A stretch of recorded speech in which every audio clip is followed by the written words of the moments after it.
Hello everyone, नमस्कार। आप लोग कैसे हैं? चलो आज का टॉपिक स्टार्ट किया जाता है। आपका डाउट वाला सेशन लगने वाला है, लग जाएगा। देखिए आज शाम ही को लगेगा, अभी क्लास के लास्ट में, या तो कल लगेगा, लेकिन लगेगा जरूर। आप लोग इसी से परेशान हैं कि डाउट सेशन सर स्टार्ट किया जाए। चलो ठीक है, आज अपना टॉपिक देखते हैं मक्का।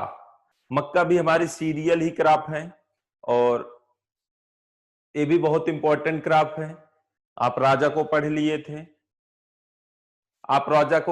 थे, अब हमें रानी के बारे में जानना है।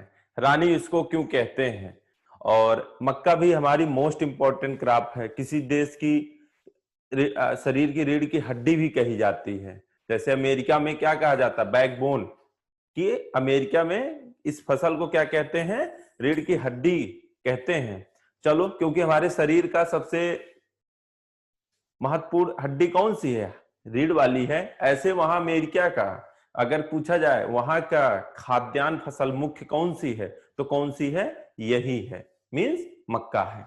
चलो, मक्का को अनाजों की रानी कहा जाता है, सारे लोग जानते हो। और क्यों कहा जाता है? उसका कहने का मतलब ये है कि जैसे इसका पर यूनिट उत्पादन ज्यादा है। कहने मतलब ये ज्यादा प्रोडक्शन देती है, प्रोडक्शन करने की क्षमता इसको ज्यादा होती है। जैसे प्रोडक्शन करने की क्षमता, उत्पादन करने की क्षमता फीमेल में होता है कि मेल में होता है? फीमेल में होता है। तो फीमेल क्या होती? रानी ही होती है। इस वजह से इस फसल में उत्पादन करने की क्षमता अधिक होती है। ये उत्पादन करने लायक होती है, उत्पादन अधिक करती है। तो उत्पादन जब अधिक करती है तभी हम इसको क्या कहते हैं? क्वीन कहते हैं, रानी कहते हैं। अब आप ये बात समझ गए होंगे कि क्वीन क्यों कहा जाता है। इस फसल की रानी, खाद्यान्न की रानी क्यों कही जाती है? कही इसी वजह से जाती है क्योंकि इसके अंदर प्रोडक्शन करने की क्षमता अधिक होती है।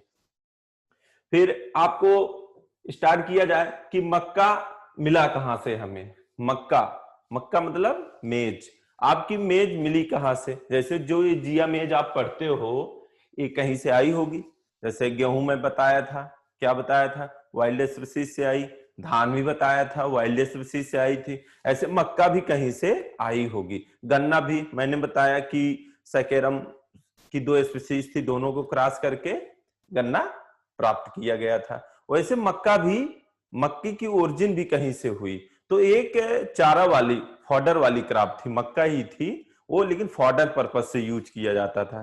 किस पर्पस से? फॉडर। फॉडर मतलब जानवर को खिलाने के लिए उस फसल को यूज किया जाता था। उस फसल का क्या नाम था? यूक्लाइना मैक्सिकाना। यूक्लाइना मैक्सिकाना लिख लो। वहीं से इस मक्के की ओरिजिन हुई, यूक्लाइना मैक्सिकाना। यूक्लाइना मैक्सिकाना, इसी से मक्का की ओरिजिन हुई थी, उत्पत्ति हुई थी। वो कैसा था? एक फॉडर क्रॉप थी। पूछा जाता है क्वेश्चन कहीं से, मक्का की ओरिजिन कहां से हुई थी? एक फॉडर क्रॉप से।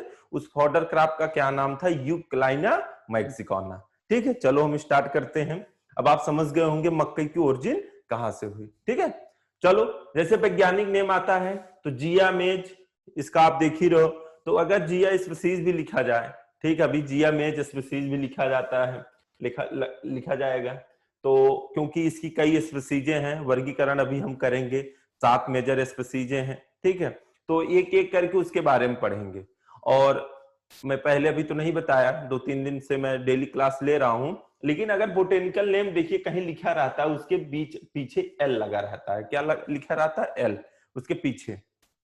इसका मतलब क्या होता है? इसका मतलब यह है लीनियस। जितने भी बोटेनिकल नेम लीनियस के द्वारा बनाया गया, जो उन्होंने लिखा, वो बोटेनिकल नेम के पीछे अपना नाम लिखते हैं। एल मतलब लीनियस होता है। अगर जहां नहीं लिखा है तो इसका मतलब वो कोई और साइंटिस्ट बनाया होगा। ये भी आप समझ लो कि एल का मतलब होता है। ठीक है, और अब फैमिली की बात आएगी। फैमिली भी इसका क्या है? ग्रेमनी है कि नहीं? क्योंकि खाद्यान्न वाली फसल की सारी फैमिली क्या होती है? ग्रेमनी ही होती है। 2n की बात आती है तो 2n इसका कितना है? 20 है। भाई अभी तक जितने भी हम क्रॉप पढ़े हैं सीरियल के, गेहूं पढ़े उसका 42 होता है, राइस का 24 होता है, गन्ना का 80 होता है, इसका कितना होता है? 20 होता है। और एक चीज जानना, कभी भी 2n सम संख्या में होगा, 2n भी 2n किस में होता है गुणसूत्र? सम संख्या में ही होगा, कभी आपको ऐसे नहीं मिलेगा 21, 21, 23, 27 ऐसे बहुत कम मिलेंगे ही नहीं। मिलते हैं किससे मिलेंगे? 20 मिलेंगे, 22 मिलेंगे, 24 मिलेंगे, 42 मिलेंगे, 40 मिलेंगे, ऐसे ही मिलेंगे अगर वो डुप्लाइड स्पीशीज है तो। डुप्लाइड मतलब समझते हो, बता दिया गया है, ठीक है, ये भी थोड़ा याद रखना। चलो, मक्के विश्व की प्रमुख खाद्य फसल है। अधिक उपज क्षमता और विविध उपयोग के कारण इसे धान्य फसलों की रानी कही जाती है। देखिए, अधिक उपज क्षमता इसमें होती है, मैंने बताया ना कि हाई यील्डिंग पोटेंशियल होती है, कि ये अधिक क्षमता कर सकती है। क्षमता कौन करता है? मक्का। तो इसमें अधिक उत्पादन देने की क्षमता होती है, इस वजह से इसको क्या कहते हैं? अनाजों की रानी कहते हैं। क्या कहते हैं? अनाजों की रानी कहते हैं। ठीक, देखिए पोषक तत्वों की बात अगर करते हैं तो पोषक तत्व सारे में पाया जाता है, और यहां से क्वेश्चन बनता है तो पोषक तत्वों की बात आती है तो प्रोटीन कितना पाया जाता है? 10% पाया जाता है। कार्बोहाइड्रेट कितना पाया जाता है? 70% पाया जाता है। ऑयल, तेल, बहुत इंपॉर्टेंट क्वेश्चन है, पूछा जाता है कि मक्का में ऑयल परसेंटेज कितना होता है? तो 4% होता है। फाइबर की बात आती है तो 2.3% होता है। कितना होता है? 2.3। और राख कितना होता है? 1.4%। राख मतलब समझते होंगे तो। और बात आती एल्बुनाइड की, वो कितना होता है? 10.4%। क्वेश्चन बनता है कि मेज में प्रोटीन कितना पाया जाता है, कार्बोहाइड्रेट कितना पाया जाता है, ऑयल कितना पाया जाता है। तो ये चीज आप याद कर लो, यहां से क्वेश्चन बनता है। देखिए एक जगह लिखा है कि इसके मक्के के भ्रूण में 30 से 40% तेल पाया जाता है। भ्रूण समझते हो? उसके एम्ब्रियो में। तो ये भी क्वेश्चन बनता है कि इसके एम्ब्रियो में क्या पाया जाता है? तेल पाया जाता है। एम्ब्रियो में क्या पाया जाता है? तेल पाया जाता है। ये भी क्वेश्चन बनता है कि इसके एम्ब्रियो में क्या पाया जाता है? तेल पाया जाता है। कितना पाया जाता है? 30 से 40% पाया जाता है। ठीक है। मक्के में जीन नामक प्रोटीन पाई जाती है। कौन सी प्रोटीन पाई जाती है? जीन नामक। जो भी प्रोटीन पाई जाती है, जैसे गेहूं में ग्लूटीन पाई जाती है, आपको धान में बताया गया है ओराइजिन प्रोटीन पाई जाती है। ऐसे मक्के में कौन सी प्रोटीन पाई जाती है? जीन प्रोटीन पाई जाती है। ठीक है, चलो, जिसमें ट्रिप्टोफेन और लाइसिन नामक दो आवश्यक अमीनो अम्ल की कमी होती है। मतलब इसमें एमिनो अम्ल होते हैं। प्रोटीन का निर्माण कौन करता है? एमिनो अम्ल करता है, एमिनो एसिड करती है। तो प्रोटीन का निर्माण एमिनो एसिड के थ्रू होता है। तो इसमें 2 एमिनो एसिड की डिफिशियंसी पाई जाती, कमी पाई जाती है। वो कौन कौन से हैं? लाइसिन है और ट्रिप्टोफेन है। लाइसिन और ट्रिप्टोफेन। और एक क्वेश्चन यही और बनता है, क्योंकि मक्का कैसी क्रॉप है? सीरियल वाली क्रॉप है। तो पूछा जाता है सीरियल क्रॉप में किस एमिनो एसिड की डिफिशियंसी पाई जाती है? तो वो क्या है? लाइसिन ही है। बात समझे नहीं? तो लाइसिन की कमी सीरियल क्रॉप में पाई जाती है। ये क्वेश्चन पूछा जाता है कि कौन सा एमिनो एसिड है जो सीरियल क्रॉप में कमी पाई जाती है, उसकी कमी पाई जाती है। तो वो कौन सा है? लाइसिन है। और ऐसे बात आती है अगर लेग्यूम क्रॉप में पूछा जाए, क्योंकि वहां भी प्रोटीन पाया जाता है। अगर पूछा जाए कि लेग्यूम क्रॉप में कौन सी एमिनो एसिड की कमी पाई जाती है, तो वहां मेथियोनिन। तो 2 क्वेश्चन बनते हैं, लेग्यूम से और सीरियल से। सीरियल में किस एमिनो एसिड की डिफिशियंसी पाई जाती है? लाइसिन।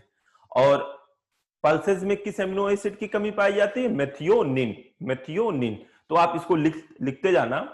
ये सब क्वेश्चन बनते हैं और पूछे जाते हैं, और आप लिख लोगे तो आपके लिए अच्छा होगा। चलो ठीक है, तो आप समझ गए कि जीन नामक प्रोटीन पाई जाती है, उसमें 2 एमिनो एसिड की कमी पाई जाती है। और दोनों एमिनो एसिड कौन सा? ट्रिप्टोफेन और लाइसिन। ठीक है, चलो अब देखो उद्भव और विवरण, इसके बारे में देखते हैं। उद्भव और विवरण, मक्के की ओरिजिन कहाँ है, कैसे है? ठीक है, देखते हैं। मक्के का उद्भव कहाँ है? मध्य अमेरिका और मैक्सिको माना जाता है। मध्य मतलब सेंट्रल अमेरिका माना जाता है। अगर देश की बात आती है तो मैक्सिको का आप कह सकते हो। विश्व में मक्के की खेती और उत्पादन सबसे ज्यादा कहाँ होता है? अमेरिका में होता है। अमेरिका की ये मेजर खाद्यान्न वाली फसल, मुख्य खाद्यान्न वाली फसल है। अगर जैसे हम अपने इंडिया की बात करते हैं कि मेजर सीरियल क्रॉप भारत की कौन सी है? आप कहते हो धान। विश्व की ओवरऑल की क्या है? गेहूं। वैसे मक्का की बात अगर करेंगे, कहां की है? अमेरिका की है। ठीक है, तो अमेरिका में सबसे ज्यादा खेती होता है और सबसे ज्यादा प्रोडक्शन भी होता है। और भारत में मक्का की खेती सबसे ज्यादा कहां होता है? कर्नाटका में होता है। और उत्पादन कहां होता है? आंध्र प्रदेश में होता है। और उत्पादकता की बात करेंगे, पर हेक्टेयर उत्पादकता कहां होती है? आंध्र प्रदेश होती है। यह भी क्वेश्चन बनता है कि भारत में मक्का की खेती सबसे ज्यादा कहां होती है? कर्नाटक में होती है। और उत्पादन की बात आएगी, उत्पादन सबसे ज्यादा कहां होता है? तो आंध्र प्रदेश में होता है। और उत्पादकता भी आंध्र प्रदेश की है। इस सब में कुछ चीजें है नहीं, बस आपको ध्यान देने की जरूरत है। और सारे ऐसे डायरेक्ट क्वेश्चन अगर आएंगे तो ऐसे आ जाते हैं। देखिए, अब आता है वानस्पतिक विवरण कि जैसे मक्का का पौधा है उसके बारे में आपको पढ़ना है। मक्का का पौधा होता है C4। मैंने बताया था अभी कल गन्ना में C3 C4 के बारे में। जहां 3 साइकिल बनती हैं वहां क्या होता है? C3 साइकिल होती है। जहां 4 कार्बन बनेंगे वहां क्या होंगी? C4 साइकिल होगी। वहां पे PGA बनता था। क्या बनता था? PGA बना था। पहला प्रोडक्ट क्या बना था? PGA। ठीक है, कहां पे? C3 में। और यहां से इसी में क्या बना था? 3C साइकिल बनी थी, मतलब 3 कार्बन की साइकिल बनी थी। इसी वजह से कार्बन की ये C3 साइकिल कहलाती है। ठीक है, और यहाँ पे ऑक्सैलिक एसिड बना था OAA। किसमें? C4 में। जब यहाँ पे रिएक्शन होता है, ठीक है, यहाँ पे रिएक्शन होता है तो पहला प्रोडक्ट क्या बनता है? OAA, oxalic acidic acid. तो इसमें पहला प्रोडक्ट बनता है। जैसे यहाँ 3 कार्बन बने तो ऐसे यहाँ 4 कार्बन बनते हैं। बात समझ लेना कि यहाँ पे कौन सा पहला प्रोडक्ट बना था? किसमें? C3 में। क्वेश्चन पूछा जा सकता है PGA। और यहाँ पे पहला प्रोडक्ट कौन बना था? OAA, मतलब ऑक्सैलिक एसिडिक एसिड। बात समझ गए होंगे आप। तो इसमें कार्बन की कितनी साइकिल बनती है? 4। इस वजह से C4 साइकिल कहलाती है। ठीक है, आप इतना समझ गए होंगे। अब देखो, प्रोट्रेंडरी, 2 टर्म आपको मिलते हैं, प्रोट्रेंडरी और प्रोट्रेंड्रस एक ही है। और प्रोटोगाइनी, 2 टर्म बनते हैं। क्या? प्रोटोगाइनी और प्रोट्रेंडरी या प्रोट्रेंड्रस। प्रोट्रेंड्रस एक ही है और प्रोटोगाइनी अलग है। ठीक है, देखिए, पौधा होता है, उस पे 2 फ्लावर होते हैं, मेल और फीमेल। होते हैं कि नहीं? होते हैं ना। जिस पौधे में मेल फ्लावर पहले निकले और फीमेल फ्लावर बाद में निकले, या मेल फ्लावर पहले मैच्योर हो, ठीक है, बात समझे कि नहीं? मेल फ्लावर पहले मैच्योर हो और फीमेल फ्लावर बाद में हो, इस कंडीशन को क्या कहेंगे? प्रोट्रेंडरी या प्रोट्रेंड्रस। बात समझ गए कि नहीं? देखिए, मक्का का पौधा जर्मिनेट करता, कुछ दिन बाद इसके सबसे ऊपरी पार्ट पर क्या होते हैं? ऐसे जीरे नहीं निकल आते हैं। इसको क्या कहते हैं? टेसल बोलते हैं ना। बोलते हैं नहीं टेसल? तो जो जीरा वाला पार्ट होता है ये पहले निकल जाता, पौधा वृद्ध करता रहता, उसी के साथ साथ वो भी वृद्ध करता है कि नहीं? उसी को क्या कहते हैं? टेसल कहते हैं। क्या कहते हैं? टेसल। इसमें पहले निकल रहा है, तो इस कंडीशन को क्या कहते हैं? प्रोट्रेंड्रस या प्रोट्रेंडरी। आप याद रखना, पूछा जाता है कि प्रोट्रेंडरी कंडीशन किसमें पाई जाती है, तो आप क्या कहोगे? मक्का में पाई जाती है। प्रोटोगाइनी कंडीशन किसमें पाई जाती है? ज्वार बाजरा में। देखो, जो ज्वार बाजरा का पौधा होता है, एक गुच्छा ऊपर बना रहता है, उसी से सीड हमें मिलते हैं। ये भी जैसे जीरा पौधे के साथ शुरू से रहता है, वैसे ये भी गुच्छा शुरू से रहता है कि नहीं? तो जो ये शुरू से रहता है, तो इसी से सीड हमें मिलता है। सीड कहां पे लगेगा भाई? फीमेल पार्ट पे तो ही लगेगा। तो इस वजह से कौन सा फ्लावर हुआ? फीमेल फ्लावर हुआ। तो फीमेल फ्लावर इसमें पहले निकल रहा है, पहले मैच्योर हो रहा है। इस वजह से इस कंडीशन को क्या कहेंगे? प्रोटोगाइनी। गायनी जैसे समझते हो ना, गायनी के डॉक्टर, मतलब लेडीज टर्म आता है गायनी। तो इसका मतलब फीमेल पहले मैच्योर हो रहा है या पहले निकल रहा है। प्रोट्रेंडरी या प्रोट्रेंड्रस, इसमें मेल पार्ट पहले निकल रहा है। इतना आप समझ गए होंगे। चलो ठीक है, आगे देखते हैं। देखिए, दूसरा टर्म क्या है? मोनोइसियस। मोनोइसियस, डायोइसियस आप खूब पढ़े हो, क्वेश्चन आता है। मोनो मतलब एक, ठीक है, मोनो मतलब एक, ठीक है, एक ही प्लांट पे दोनों पाए जाए। क्या दोनों?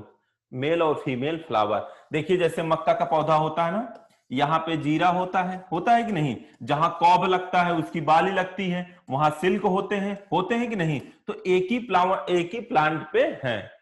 बात समझे कि नहीं? एक ही प्लांट पे दोनों फ्लावर हैं, लेकिन अलग अलग हैं।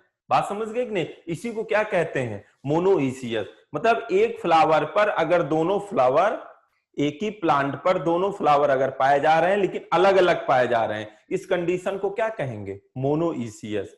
कहने का मतलब एक ही प्लांट पे दोनों फ्लावर पाए जाएंगे लेकिन अलग अलग पाए जाएंगे। एक ऊपर पाया जाता है, एक बीच में नीचे पाया जाता है, होता है कि नहीं ऐसा मेज में? तो इस कंडीशन को क्या कहेंगे? मोनोइसियस। तो पूछा जाता क्वेश्चन, मोनोइसियस कंडीशन किस फसल में पाई जाती? आप क्या कहोगे? मक्का में। डायोसियस मतलब क्या होता है? कि जैसे दोनों फ्लावर अलग अलग प्लांट पे पाए जाए। जैसे आपका परवल और होता है, आप पढ़ोगे अभी वेजिटेबल में आगे, वहां में पपाया में होता है, पपाया जानते हो ना, पपीता, वहां पे क्या होता है? मेल का फ्लावर अलग प्लांट पे होगा और फीमेल फ्लावर अलग प्लांट पे होगा। बात समझ गए कि नहीं? दोनों अलग अलग होंगे। इस कंडीशन को क्या कहेंगे? डायोसियस। अगर एक ही प्लांट पे अलग अलग है तो क्या होंगे? मोनोइसियस। समझ गए होंगे बात, इसको लिखते जाना, ठीक है। फिर हम आपको एक बात बता दे रहे हैं कि जिसमें फीमेल पहले मैच्योर हो, प्रोटोगाइनी, जिसमें मेल पहले मैच्योर हो, प्रोट्रेंडरी या प्रोट्रेंड्रस। वैसे एक ही फ्लावर, एक ही प्लांट पे दोनों फ्लावर अलग अलग पाए जा रहे हैं तो मोनोइसियस। अगर दोनों फ्लावर दो प्लांट पे पाए जा रहे हैं तो डायोइसियस, ठीक है। चलिए अब देखिए, क्रॉस पॉलिनेशन होता है। अभी आप कहोगे सर जी एक ही प्लांट पे दोनों फ्लावर पाए जा रहे हैं तो क्या होना चाहिए था? सेल्फ पॉलिनेशन होना चाहिए। लेकिन यार एक फ्लावर पे पाए जा रहे हो, वो तो बात सही है। कहोगे सर जी दोनों का डीएनए तो एक ही है, दोनों का कैरेक्टर एक है, तब कहे इसमें हो रहा पर परागण? भाई आपका कहना भी सही है कि एक ही प्लांट पे दोनों पाए जा रहे हैं तो दोनों का कैरेक्टर क्या होगा? सेम होगा। तो भाई सेल्फ पॉलिनेटेड होना चाहिए था, लेकिन इसमें क्या हुआ? क्रॉस पॉलिनेशन हुआ। क्यों हुआ? जैसे हमने आपसे क्या कहा, इसमें मेल फ्लावर पहले मैच्योर हो जाता है। क्या? मेल फ्लावर पहले मैच्योर हो जाता है, फीमेल बाद में होती है। भाई मेल तो फर्टाइल करने के लिए तैयार है, लेकिन फीमेल फर्टाइल होने के लिए तैयार ही नहीं है। नहीं है। जब तैयार होगी तब तक क्या होगा? इसके पोलन ग्रेन डेड हो जाएंगे, तो वो दूसरे पोलन ग्रेन की सहायता से अपने आप को फर्टाइल करेगी। करेगी कि नहीं? जब दूसरे से करेगी तो इसका मतलब क्या हुआ? पर परागण। मतलब सेल्फ पॉलिनेशन होने के लिए मेल और फीमेल को सेम समय, एक ही समय पे दोनों परिपक्व होना भी जरूरी है। अगर अलग अलग समय में होंगे तो कहां से फर्टिलाइजेशन करेंगे? पॉलिनेशन कहां से वो करेंगे? जब पॉलिनेशन एक साथ होगा नहीं तो पर परागण होगा। बात समझ गए कि नहीं? कि पर परागण होने के लिए, सेल्फ पॉलिनेशन होने के लिए दोनों एक ही समय परिपक्व भी होना भी जरूरी है। तो यही चीज इसमें नहीं हो पाया। किसमें? मेज में। मेल अलग समय में परिपक्व हो रही, फीमेल अलग समय में परिपक्व हो रही। बात समझ गए कि नहीं? चलो, इसी वजह से इसमें क्या हुआ? क्रॉस पॉलिनेशन हुआ। शॉर्ट डे प्लांट मैंने डेली बताया, कल भी बताया था, परसों भी बताया कि शॉर्ट डे लॉन्ग डे क्या होते हैं। जहां 12 घंटा से अधिक प्रकाश चाहिए हो क्या होगा? Long day. जहां 12 घंटे से कम प्रकाश चाहिए हो क्या होगा? Short day. जहां 12 घंटे से मतलब नहीं है, वो कम में भी हो जा रही है और ज्यादा में भी हो जा रही है, वो क्या होगी? डे न्यूट्रल होगी। ठीक है। डे न्यूट्रल के दो एग्जांपल होते हैं, एक सूरजमुखी होता है, दूसरा कॉटन होता है। रबी सीजन की सारी फसलें क्या होती हैं? Short day plant. और रबी सीजन की सारी फसलें क्या होती हैं? Long day plant. ठीक है। ये भी टर्म आपको क्लियर हो गए होंगे। चलो ठीक, आगे देखते हैं।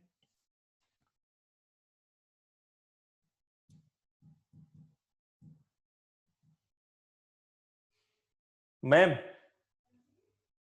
स्क्रीन आगे नहीं बढ़ रही। एक मिनट भैया।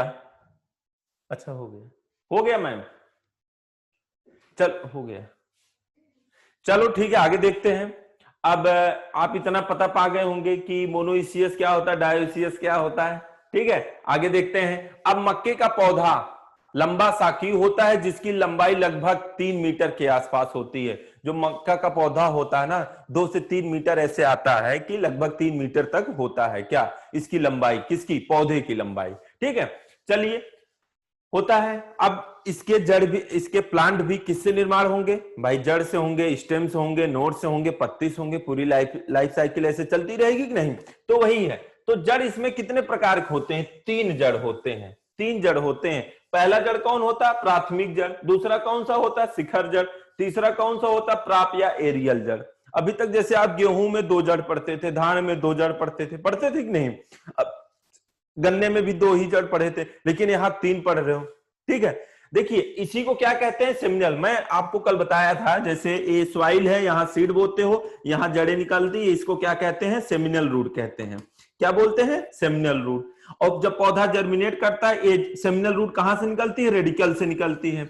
रेडिकल से निकलती है, रेडिकल आप जानते होंगे। तो पौधा जब जर्मिनेट करता है तो सबसे लोअर वाली नोड से वहां से जड़ें निकलती हैं, इसको क्या कहते हैं, क्राउन रूट कहते हैं। जैसे आप गेहूं पढ़े थे कि नहीं, तो ये शिखर जड़ों को क्या कहते हैं, क्राउन रूट भी कहते हैं। ठीक है, प्राथमिक जड़ों को क्या कहते हैं, सेमिनल रूट भी कहते हैं। क्या कहते हैं, सेमिनल रूट कहते हैं। अब जो एरियल जड़ एक आ गई, देखिए, लेकिन धान में गेहूं में क्या होता था, सेमिनल जड़ें समाप्त हो जाती थी। क्या हो जाती थी, समाप्त हो जाती थी लगभग 1 महीना के आसपास पे। लेकिन यहाँ पे क्या है ना, सेमिनल जड़ें, प्राथमिक जड़ें समाप्त नहीं होती हैं, वो सॉइल में नीचे चली जाती हैं। ठीक है, वही पौधे उसी से अपना न्यूट्रिएंट पानी प्राप्त करते हैं। और जो क्राउन रूट है, आप मक्के के खेत में जाओ, देखोगे ऐसा पौधा होता है, एक रूट तो यहां से ऐसे निकली होती है, कोई पूर्ण विकसित होता है, कोई अर्ध विकसित होता है। बात समझे नहीं, देखो कुछ ऐसी होती हैं, ऐसे करके जमीन तक नहीं रहेंगे लेकिन निकली रहेंगे। ठीक है, और एक जड़ ऐसी होती, जैसे सॉइल है मान लीजिए, तो बस इसी सॉइल के ऊपर ऐसे आपको हल्की फुल्की सॉइल में जाएंगे, बाकी इसी सॉइल के ऊपर ऐसी रहेंगी। तो इसी को क्या कहते हैं, क्राउन रूट कहते हैं। बाकी जो सॉइल के ऊपर हवा में हो, ठीक है, कुछ विकसित होती है, कुछ अविकसित होती है। बात समझे कि नहीं, तो उसी को क्या कहते हैं, एरियल रूट या प्राप रूट कहते हैं। क्या कहते हैं, एरियल या प्राप रूट। बात समझ गए कि नहीं, जो हवा में होती हैं। और जमीन में, जो जमीन के ऊपर हल्की या जमीन से एकदम घिरी हुई होती, वो क्या होती हैं, क्राउन रूट होती। जो जमीन के एकदम अंदर होती, वो क्या होती हैं, प्राथमिक जड़ें या सेमिनल जड़ें होती हैं। बात समझ में आ गई होगी आपको। पूछा जाता है कि जैसे मक्के के पौधों को खड़ा करने में कौन सी जड़ें सहायता करती हैं, जो स्टैंड हो, गिरे ना और सहायता करती, तो वो कौन सी जड़ें हैं, प्रॉप जड़ें हैं। कौन सी जड़ें हैं, प्रॉप जड़ें हैं। जो एक एरियल और प्रॉप जड़ें होती हैं, ये मक्के के पौधों को क्या करती, सहारा देती हैं, किसमें, खड़ा, जैसे पौधा खड़ा रहे। देखिए, जैसे ये पौधा होता है कि नहीं, इधर से भी, इधर से भी, इधर से भी, इधर से भी, ऐसे होते हैं भाई। हवा चला तो ये इसको पकड़ लिया, इधर से आ रही तो ये पकड़ लिया, तो गिरने नहीं देती है। इस वजह से पूछा जाता है, एरियल जड़ कहां पाई जाती, हवा में पाई जाती है या जमीन के ऊपर पाई जाती है। ठीक है, इतना आप समझ गए होंगे, ये सब क्वेश्चन बनता है। चलो ठीक है, मक्के के तनों को स्टाक तथा कल्म कहते हैं। हर जगह यही पढ़ते आए हो, अभी कल गन्ना में भी बताया गया था। एक पूरे पौधे में 8 से 21 गांठें होती हैं। दाना बनने से पहले तने में 8% शर्करा पाई जाती है। ठीक है, देखिए, दाना बनने से पहले फ्लावरिंग अवस्था आती है। उसी समय हम क्या करते हैं, अगर फॉडर पर्पज के लिए अगर मक्का की खेती करते हैं, जैसे जानवरों को खिलाने के लिए, तो उसको क्या करते हैं, फ्लावरिंग स्टेज से हार्वेस्टिंग करना स्टार्ट कर देते हैं। क्यों करते हैं, उस अवस्था पर लगभग 5 से 7% प्रोटीन भी पाई जाती है। पूछा जाता है फॉडर वाली मेज में कितना प्रोटीन पाई जाती है। ठीक है, तो कितना पाई जाती है, 5 से 7%। ये भी क्वेश्चन पूछा जाता है। फॉडर पर्पस से जब मेज की खेती करेंगे तो उसमें प्रोटीन की प्रतिशत मात्रा कितनी होगी, 5 से 7%। और उस समय शर्करा कितनी होती है, 8%। और देखो, मक्का का पौधा मीठा भी लगता है जब जानवर खाते हैं। उस टाइम अगर देखोगे, खिलाने के पहले, खिलाने तक उसमें कुछ मीठा शर्करा की मात्रा होती है। तो शर्करा की मात्रा कितनी होती है, 8% होती है। चलो पत्ती की बात कर लो। ठीक, पत्ती की बात करते हैं। लगभग 12 से 18 पत्तियां पाई जाती हैं एक मक्के के पौधे पर। मक्के की पत्तियां देखे हो ना, मक्के की पत्ती देखे हो कि नहीं। जो मक्के की पत्ती होती है ऐसे होती है, जैसे गन्ना की पत्ती ऐसे होती है, लेकिन इसकी पत्तियां एक साइड चिकनी होती हैं, एक साइड रोए युक्त होते हैं। होती हैं कि नहीं। तो क्वेश्चन यही बनता है, किस साइड रोए पाए जाते हैं, किस साइड चिकनी होती है। नीचे के साइड रोए पाए जाते हैं, नीचे के साइड, और ऊपर के साइड क्या, चिकनी होती है। तो ये भी क्वेश्चन बनता है कि निचली साइड में क्या, पत्तियों पर रोए पाए जाते हैं, जिसको फज बोलते हैं। क्या बोलते हैं, फज। ठीक है, इतना आप समझ गए होंगे। चलो, पुष्करम की बात अगर आती है तो इसमें 2 प्रकार के पुष्करम पाए जाते हैं। ठीक है, आप जानते हो पुष्करम, पहले एक मादा होता है कि नहीं, मादा जिसको फीमेल कहते हैं, एक मेल कहते हैं कि नहीं भाई। मेल पार्ट को क्या कहते हैं, टेसल कहते हैं, और फीमेल पार्ट को क्या कहते हैं, सिल्क कहते हैं। पूछा जाता है कि कौन मैच्योर पहले होता है, तो टेसल होता है। सिल्क कहाँ होता है, मादा, वो बीच में होता है, लगभग जहां पे फल लगते हैं, लगभग ऊपर से 5 से 6 गांठें नीचे प्रेजेंट होती पौधे पर। ठीक है, तो ये क्या करती है, मादा लेट मैच्योर होती, किससे, टेसल के कंपेयर में। ठीक है, बात समझ गए कि नहीं। और क्वेश्चन यही बनता है कि जैसे जो मादा है, सिल्क है, आप सिल्क देखे होंगे, सिल्क देखे हैं कि नहीं। जैसे एक कॉब होता है, कॉब मतलब जानते हो, भुट्टा, ये भुट्टा होता है ना, ऐसे होता है, ऐसे होता है कि नहीं, भुट्टा होता है कि नहीं। तो इसी के ऊपर एक कबर लगा रहता है, कबर लगा रहता है कि नहीं, इसी में ऐसे सिल्क रहते हैं कि नहीं, इसको क्या कहेंगे, सिल्क कहेंगे। ठीक है, और जो ऊपर से कबर रहता है, जो कबर रहता है उसको क्या कहेंगे, हस्क कहेंगे। क्या कहेंगे, हस्क कहेंगे। और इसको क्या कहते हैं, कॉब कहते हैं, कॉब। कॉब समझ गए ना, दाना, तो जिसपे सेट होते हैं दाने, उसको क्या कहते हैं, कॉब। तो आपके दिमाग में होना चाहिए कि हस्क से कवर्ड होता है। और जैसे जो एक बाल होती है, जैसे एक जो इसका कॉब है, किसका, मक्के का, मक्के के कॉब में, जैसे एक मक्के के कॉब ऐसे मक्का का बाली होती है कि नहीं, ऐसे करके, तो ऐसे लाइन लाइन लाइन में क्या नाम, दाने उसके सेट होते हैं कि नहीं। लगभग एक कॉब में 15 से 20 लाइनें होती हैं। कितनी, 15 से 20 लाइनें होती हैं। एक मक्के के कॉब में लगभग 15 से 20 लाइनें होती हैं। और 15 से 20 लाइनों, हर एक लाइन पे लगभग 50 दाने होते हैं। कितने दाने होते हैं, 50 दाने होते हैं। तो ये भी क्वेश्चन बनता है कि एक कॉब में एवरेज दानों की संख्या कितनी होती है, लगभग 750 से 1000। भैया ये वेल डेवलप्ड कॉब की बात हम कर रहे हैं। अब ये ना कहना कि हम जाएं अपने खेत से इतनी बड़ी लेके चले आए और क्या नाम कह दें कि सर जी इसमें दिखाइए 1000 कहाँ है। ठीक है, तो एक वेल डेवलप्ड, जैसे आप एकदम कानूनी खेती करते हो, जैसे जब उसको जो चाहिए वो चीज अगर आप दे रहे हो, तो लगभग 750 से 1000 दाना एक कॉप पे होनी चाहिए। ये भी, और सुनिए, जो लाइन होती है, हर लाइन में सिल्क होते हैं, आप देखे हो कि नहीं, सिल्क ऐसे होते हैं, आप देखते हो, सिल्क होते हैं कि नहीं। उसी सिल्क से वो दाने का निर्माण हुआ रहा था, क्योंकि पॉलिनेशन सिल्क से ही हुआ है। बात समझ गए होंगे। तो ये भी क्वेश्चन बनता है, ठीक है, कि कॉब में दानों की संख्या, एक कॉब में कितनी लाइनें होती हैं, 15 से 20, हर लाइन में कितने दाने होते हैं, लगभग 50 दाने के आसपास होते हैं। ठीक, अब आप इसके बारे में समझ गए होंगे। जैसे अभी टेसल की बात करते हैं, जैसे यही आता है, टेसल को हटाना क्या कहलाता है, डीटेसलिंग कहलाता है। क्या, डीटेसलिंग। तो ये भी क्वेश्चन बनता है कि उसके टेसल को हटाने की क्रिया को क्या कहते हैं, डीटेसलिंग कहते हैं।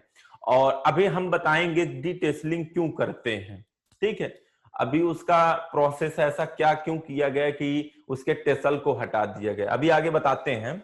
इसके फल क्या कहलाते हैं, कैरियोप्सिस। जितने भी ग्रेमनिकुल के होते हैं सबके फल क्या कहलाते हैं, कैरियोप्सिस कहलाते हैं। ठीक है, आप इतना समझ गए होंगे। चलो आगे देखो। चलो मक्के का वर्गीकरण की बात आती है। ठीक है, मक्के का वर्गीकरण की बात आती है, ये भी मक्के का एक मेजर पार्ट है। और मक्के का वर्गीकरण देखा जाए मुख्यतः 2 प्रकार के किया गया है। ठीक है, किस बेस पे, दानों के कलर के आधार के बेस पे। बात समझे कि नहीं, कि जैसे आप देखिए वो पीला होता है, कुछ येलो, कुछ हल्का पीला होता है, कुछ लाल टाइप होते हैं, कुछ काले टाइप होते हैं। अब तो सफेद भी मक्के आ गए हैं, कुछ नारंगी होते हैं, ऑरेंज कलर के होते हैं। वो कलर के बेस पे इसका क्या किया गया है, क्लासिफिकेशन किया गया है। ठीक है, एक तो ये हो गया दानों के, और दूसरा क्या है, वानस्पतिक गुणों के आधार पर, उसके वेजिटेटिव पार्ट के आधार पर या वेजिटेटिव कैरेक्टर के आधार पर उसको डिवाइड किया गया है। ठीक है, इसको कितने भागों में बांटा गया, 7 भागों में बांटा गया है। और बांटने वाला कौन था, किप्स थे, एक साइंटिस्ट थे किप्स। KIPPS, एक किप्स साइंटिस्ट जो थे, इन्होंने इसको 7 वर्गों में बांटा था। ठीक है, तो ये भी क्वेश्चन पूछा जाता है कि वेजिटेटिव बेस पे कौन से साइंटिस्ट थे जो मेज का वर्गीकरण किए, क्लासिफिकेशन किए, कौन किया था?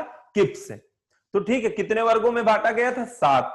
इसमें 4 इंपॉर्टेंट हैं, 4 मेजर हैं और 3 माइनर हैं। ठीक है, एक एक करके चलो देख लेते हैं। पहला क्या है? Flint corn. फ्लिंट कॉर्न का बोटेनिकल नेम बहुत पूछा जाता है कि जिया मेज इंडुराटा। ठीक है, आपसे यही पूछा जाएगा। इसको इंडियन मेज भी कहते हैं। कि पूछा जाता है फ्लिंट कॉर्न को और किस नाम से जाना जाता है, तो आप क्या कहोगे? भारतीय मक्का। ठीक है, या भारतीय मक्का का बोटेनिकल नेम क्या होगा? आप क्या कहोगे? जिया मेज इंडुराटा। देखो, इंडिया इंडुराटा, बात समझ गए ना? इंडुराटा, आप ऐसे समझ जाना। ठीक है, इसकी खेती सबसे ज्यादा भारत में होती है। ठीक है, और इसके दाने कठोर स्टार्ची नेचर के होते हैं। बात समझे कि नहीं? कठोर होते हैं, स्टार्ची मतलब इसमें कार्बोहाइड्रेट, स्टार्च की मात्रा अधिक पाई जाती है। ठीक है, और ये किस कलर के होते हैं? कुछ येलो पीला दिए होते हैं। किस कलर में होते हैं? पीला और सफेद के कलर में होते हैं।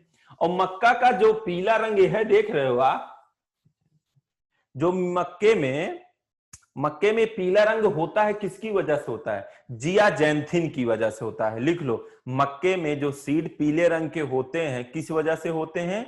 जियाजैंथिन। जियाजैंथिन, आप समझ गए होंगे। क्वेश्चन ये भी पूछा गया है कहीं ना कहीं कि मक्के के सीड जो पीले रंग के होते हैं, किस वजह से होते हैं? जियाजैंथिन की वजह से होते हैं। चलो ठीक, आगे देखते हैं। देखिए, अब ऐसे बात आती है डेंट कॉर्न। क्या आते हैं? Dent corn. डेंट कॉर्न की बात आती है तो ये इसको अमेरिकन मेज कहते हैं कि सबसे ज्यादा खेती अगर इसकी कहां होती है? अमेरिका में होती है, डेंट कॉर्न की। डेंट मतलब जानते हो ना, जैसे आप कहते हो मेरी गाड़ी पे डेंट पड़ गए हैं, मतलब गड्ढे पड़ गए हैं। तो इसके जो सीड होते हैं ना, सीड ऐसे होते हैं इसके, कुछ ऐसे करके, नीचे नकूला टाइप होता है, ऊपर चौड़ा, तो ऊपर से इसमें गड्ढे आपको दिखाई देंगे। ठीक है, तो गड्ढे टाइप होते हैं। तो इसका पहचान यही है। ये इसकी खेती सबसे ज्यादा अमेरिका में होती है। ठीक है, कहां होती है? अमेरिका में होती है। तो एक क्वेश्चन बनता है, क्या अमेरिका में सबसे ज्यादा खेती किसकी होती है? आप कहोगे डेंट कॉर्न की है। इसकी पहचान क्या है? उसके सीड के ऊपर गड्ढे होते हैं। ठीक है, आप इस पहचान सकते हो कि डेंट कॉर्न और फ्लिंट कॉर्न में अंतर क्या है। अब आप समझ गए होंगे। चलो ठीक, आगे देखते हैं। अब देखिए, एक आता स्वीट कॉर्न, इसका नाम है स्वीट कॉर्न जिया में सेकेराटा। देखो, शर्करा की मात्रा जहां होगी वही स्वीट होगा, वही मीठा होगा। तो आप इसके बोटेनिकल नेम ऐसे ही याद रखते हो, शर्करा सेकेराटा। ठीक है, इसमें स्टार्च की अपेक्षा चीनी अधिक पाया जाता है। इसमें स्टार्च की अपेक्षा चीनी अधिक पाया जाता है। इसके बीज अर्ध पारगम्य होते हैं, पारदर्शी होते हैं। इसका प्रयोग डिब्बा बंदी में अधिक किया जाता है। डिब्बा बंदी मतलब समझते हो ना? कैनिंग। कैनिंग का मतलब देखिए, स्वीट कॉर्न आप मार्केट में जाते हो, लाते हो, क्यों लाते हो? जैसे जब पास्ता वास्ता घर में बनाते हो तो उसमें स्वीट कॉर्न प्रयोग करते हो। तो एक मीठा क्यों होता है? क्योंकि इसकी हार्वेस्टिंग क्या है ना, मैच्योर होने से पहले कर लेते हैं। मैच्योर होने से पहले इसकी हार्वेस्टिंग कर लेते हैं। किसकी? स्वीट कॉर्न की। जैसे मक्का, कोई चीज हो, अभी जैसे आप क्या नाम है, मक्के की बात चलो कर लो। जैसे इस मैच्योरिटी के टाइम करोगे, उसमें कार्बोहाइड्रेट, स्टार्च की मात्रा ज्यादा होगी, लेकिन कुछ पहले कर लोगे। ठीक है, जैसे आप मटर होती है, मटर सबसे अच्छा एग्जांपल। मटर जब अधपका होता है, जब उसकी फलियां आप तोड़ के घर में लाते हो, सब्जी बनाते हो, कच्ची मतलब कच्चा भी खाओगे तो अच्छा लगता है। ठीक है, और मीठी लगती है। लेकिन जब वही फलियां थोड़ी टाइट हो जाती है, कठोर हो जाती हैं, तो हम आप खाते हैं तो अच्छा नहीं लगता। क्यों? क्योंकि उसकी मिठास ना स्टार्च और सेलुलोज में परिवर्तित हो गई है। ठीक है, वही चीज मक्का में भी होता है कि जैसे जब मैच्योर अवस्था पर करोगे वहां स्टार्च की मात्रा अधिक होगी, लेकिन हमें स्वीट कॉर्न को पहले ही तोड़ लेते हैं। पहले ही तोड़ लेंगे, उसमें मिठास की मात्रा पाई जाएगी। जब मिठास की मात्रा पाई जाएगी, इसी वजह से उसको हम क्या कहते हैं? स्वीट कॉर्न कहते हैं। ठीक है, बहुत पूछा जाता है कि डिब्बा बंदी के लिए कौन सा मक्का यूज किया जाएगा? आप क्या कहोगे? Sweet corn. स्वीट कॉर्न का बोटेनिकल नेम क्या है? जिया में सेकेराटा। और ये भी पूछा जाता है स्वीट कॉर्न की हार्वेस्टिंग कब करते हैं, मैच्योरिटी अवस्था पे कि इमैच्योरिटी, आप कह दो इमैच्योरिटी, मतलब जब वो अपरिपक्व होता है तभी उसकी हार्वेस्टिंग करते हैं। ठीक है, अब देखिए पॉपकॉर्न की बात आती, जिया में जिबर्टा, ये भी है। आप जाते हो मूवी हॉल में मूवी देखने, तो वहां पे आराम से लेके बैठ के एक एक खा पी के मौज करते हो, उसी को बोलते हैं पॉपकॉर्न। ठीक है, जिया मेज इबर्टा, इसके दाने नुकीले होते हैं, इसके बीज कोष कड़ा होता है, दाने भुने जाने पर खूब खिल जाते हैं, खिलने मतलब बड़े बड़े हो जाते हैं, फूट जाते हैं। ठीक है, खिलने के लिए उपयुक्त तापमान कितना होता है, 170 डिग्री सेंटीग्रेड। कहने का मतलब जब 170 डिग्री तापमान दोगे तो वो खिल जाते हैं इसके दाने। लेकिन आपके दिमाग में आना चाहिए कि यार ये कैसे खिल जाते हैं। जैसे ये मक्का का दाना है, ठीक है, मक्का का दाना लेते हो, उसमें नमी रहती है, आपको भी पता है कि उसमें नमी होती है। लेकिन जब 170 डिग्री तापमान में डालोगे उसको, ठीक है, तो क्या करेगा, उस जो मॉइस्चर होता है, वो मॉइस्चर क्या होगा, भाप बन जाएगा। जैसे आप पानी गर्म करते हो ना, पानी का लॉस कैसे होता है, भाप बन उड़ जाता है जब ज्यादा देर तक गर्म कर देते हो। तो वही चीज होता है कि जो इसके अंदर पानी है ना, वो भाप बन जाता है। भाप जब बनेगा तो अब वो चारों तरफ से बंद है, तो वो क्या करेगा, विस्फोट करेगा। जब विस्फोट करेगा तो वही वो खिल जाएगा। बात समझ गए होंगे ना कि कैसे वो खिलता है। खिलने का उसका प्रोसेस यही है कि जब मक्का है उसको 170 डिग्री तापमान पे डालेंगे तो उसकी जो नमी होती है वो भाप में कन्वर्ट हो जाती है। जब भाप में कन्वर्ट होती है, बाद में उसमें विस्फोट होता है। जब विस्फोट होगा तो क्या होता है, वो खिल जाता है। अरे हम तो भाई देखे हैं लइया उइया, हम लोग बनवाते गांव में जाते थे, तो देखिए जब लइया बनाने वाला बालू में डालता है तो बाहर चिटक चिटक के आते हैं, मतलब जिस बर्तन में वो फ्राई करता है बालू में, उससे बाहर आते हैं। कैसे आते हैं, मतलब वो फूट रहे हैं, वो किसी वेग से मतलब बाहर आ रहे हैं। इसका मतलब वही हुआ, उसके अंदर की जो भाप बनी है, जो गैस बनी है, वो फूट के बाहर आ रही है, तो इसी से पॉपकॉर्न बन जाता है। ठीक है, चलो आपका इंपॉर्टेंट हो गया। ये जो 3 और बचे हैं इसके बारे में देख लो। सॉफ्ट कॉर्न, जिया मेज इमाइलेसिया, इसका प्रयोग मुख्यतः आटे के रूप में किया जाता है। ठीक है, आटा जानते हो, मक्के की रोटी वोटी खाए हो, तो अगर पूछा जाता है कि कौन सा मक्का सबसे अच्छा होता है आटा पर्पज से, तो कौन सा है, सॉफ्ट कॉर्न है। एक है बैक्स कॉर्न, जिया मेज सेरेटिना, ये भी पूछा जाता है। इसकी खेती मुख्यतः कहां की जाती है, चीन में। इसका प्रयोग ना चिपकाने के लिए, जैसे ये क्या होता है, बैक्स जानते हो ना, थोड़ा चिपकने वाला होता है, लसलसा टाइप का होता है, तो इसका प्रयोग हम क्या करते हैं, चिपकाने वाले पदार्थ बनाने में। ठीक है, क्योंकि इसमें चिपचिपापन होता है, जैसे वो 2 पदार्थों को आपस में चिपका लेता है। इसकी खेती सबसे ज्यादा कहां की जाती है, चाइना में की जाती है। ठीक है, आगे एक होता है पॉडकॉर्न, जिया मेज ट्यूनिकाटा, इसका प्रयोग मुख्यतः हरे चारे के रूप में किया जाता है। बात समझ गए होंगे कि अगर पूछा जाए कि हर एक चारे के रूप में मक्का का कौन सा पार्ट करते हैं, तो आप क्या कहोगे, पॉडकॉर्न, जिया मेज ट्यूनिकाटा। आपको क्लासिफिकेशन हो गए, इसमें क्वेश्चन यही बनेगा, साइंटिफिक नेम। ठीक है, कौन कहां किया जाता है खेती, फ्लिंट कॉर्न कहां किया जाता है, भारत में। डेंट कॉर्न कहां किया जाता है, अमेरिका में। ठीक है, बैक्स कॉर्न कहां किया जाता है, चाइना में। उसका प्रयोग क्या है, उसका प्रयोग क्या है, चिपकाने वाले पदार्थ में। फॉडर के लिए क्या कौन सा किया जाता है, ठीक है, जिया में ट्यूनिकाटा किया जाता है। बात समझे कि नहीं, अमेरिका में कौन सा किया जाता है, डेंट कॉर्न किया जाता है। अब आप ये सब समझ गए होंगे, चलो आगे देखते हैं। देखिए जलवायु की बात आती है। देखिए मक्के में लगभग समझने वाली जो चीज थी मैं आपको बता दिया, उससे ज्यादा कुछ नहीं है उसमें। अगर आप इतना समझ लोगे, प्रोटोगाइनी क्या होता, प्रोटेंडस क्या होता, मोनोइसियस मक्के में क्यों हुई, क्यों क्रॉस पॉलिनेशन हुआ, तो आप रट्टा नहीं मारोगे, ये सब चीजें समझ जाओगे। क्लासिफिकेशन से क्वेश्चन बनते थे, वहां भी मैंने डिस्कस कर दिया। ठीक है, चलो आगे देखते हैं। ठीक है, देखिए मक्का गर्म जलवायु को पसंद करने वाली फसल है या ग्रीष्म तथा वर्षाकालीन फसल है। आपको भी पता है, या तो फरवरी मार्च में ज्यादा खेती करते हैं, नहीं तो जून जुलाई में करते हैं कि नहीं। बसंत कालीन कब आता है, जनवरी फरवरी में।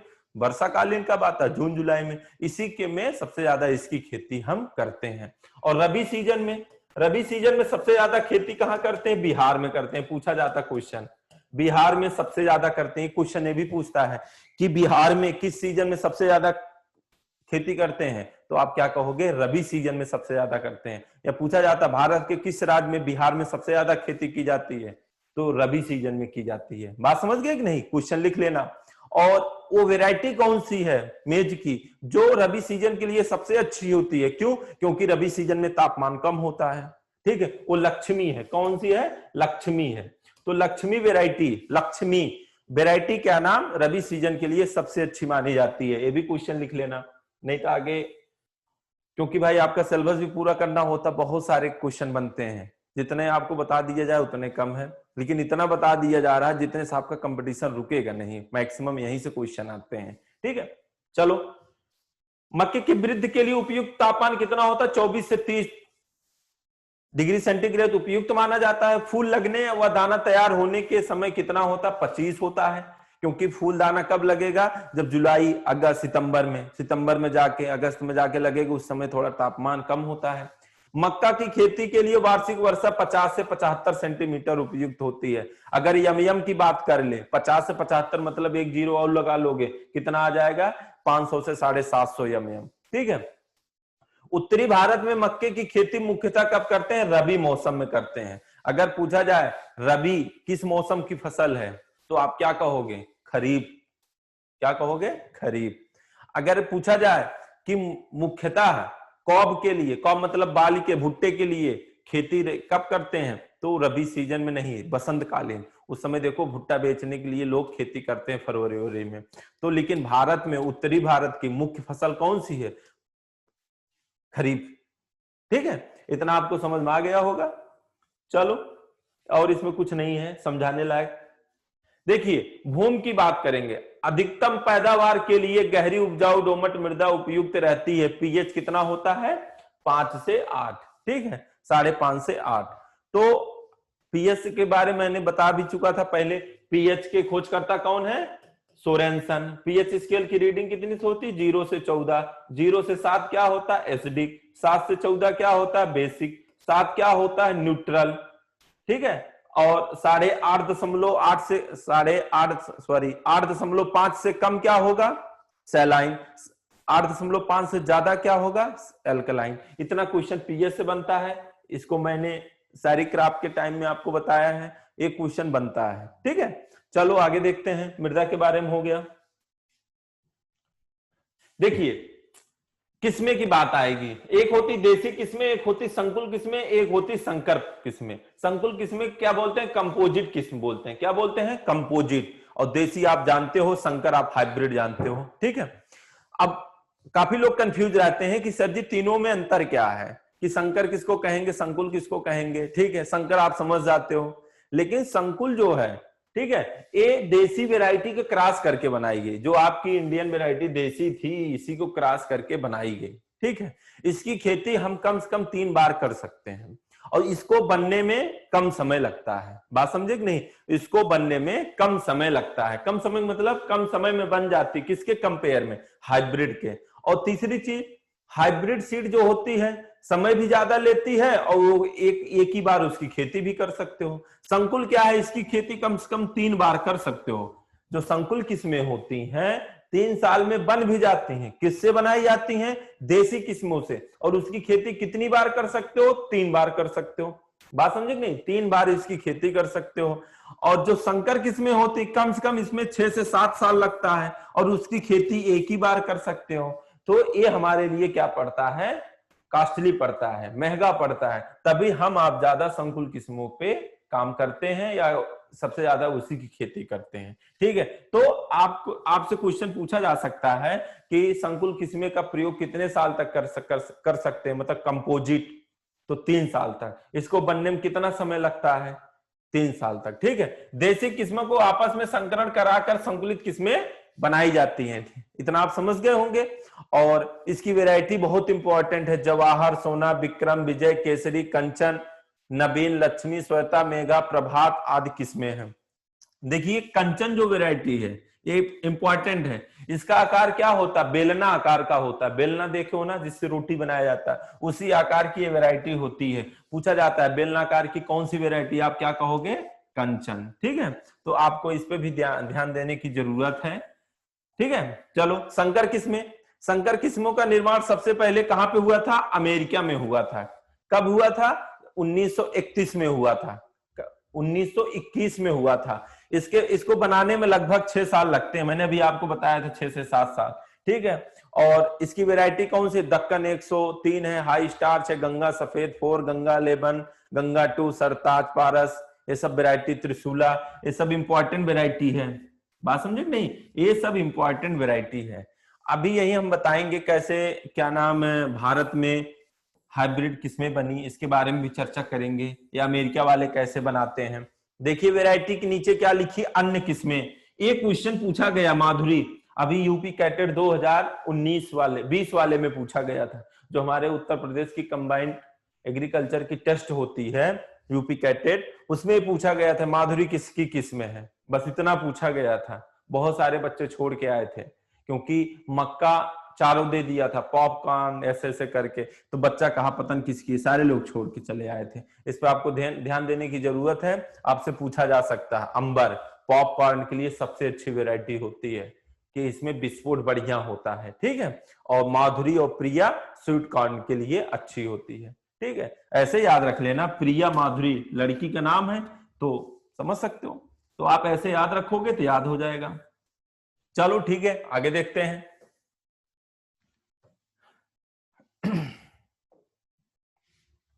चलो, जैसे अभी क्या नाम है, हाइब्रिड की बात चल रही थी। हाइब्रिड का क्वेश्चन बनता है कि जैसे हाइब्रिड वैरायटी, जैसे आप पढ़े हो कि double cross technique, single cross technique, double hybrid cross technique, ऐसा पढ़े हो ना?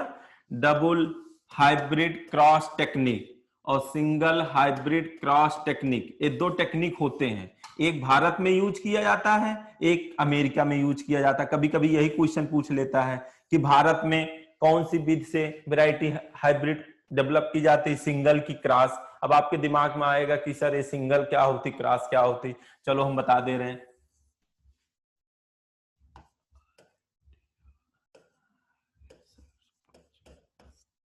देखिए, all India coordinated research project कहां पे है आपका? पूसा न्यू दिल्ली में है, न्यू दिल्ली में है। तो all India cooperative research project ये कहां पे है? पूसा में है। पूछा जाता है कि सबसे पहले कौन सी क्रॉप इसमें प्रयोग की गई थी? यहाँ मक्का ही की गई थी। कौन सी की गई थी? मक्का ही की गई थी। तो भारत में पहली क्रॉप कौन सी थी? वो मक्का ही थी, जो all India cooperative research project में प्रयोग की गई थी। तो पूछा जाता है, बहुत अच्छा क्वेश्चन है। पहले सबसे पहले इसी वैरायटी पे, मतलब इसी फसल पे काम किया गया था इस प्रोजेक्ट के अंतर्गत। बात समझे कि नहीं? बाद में सारी फसलों किया गया, राइस में भी किया गया, और लेकिन सबसे पहले कौन सा किया गया था? मक्का ही किया गया था। क्वेश्चन बनता है all India cooperative research project. बात समझ गए कि नहीं? ये कहां पे है? न्यू दिल्ली में है। तो यहाँ पे, क्योंकि यहाँ पे हमें क्या जरूरी थी? वैरायटी, संकर वैरायटी निकालने की। तो इन्होंने क्या किया कि जैसे डिफरेंट पेरेंट से जीन लिए, जीनोम लिए। बात समझे कि नहीं? जैसे ए ले लिए, सॉरी यहां पे ले लिए, और दूसरा कोई ले लिए। ठीक है, इससे एक कोई चीज बना लिए, उसका क्या नाम हो गया? F1 हो गया। F1 हो गया कि नहीं? फिर इसकी क्रॉस किसी तीसरे जीन से कर दिए।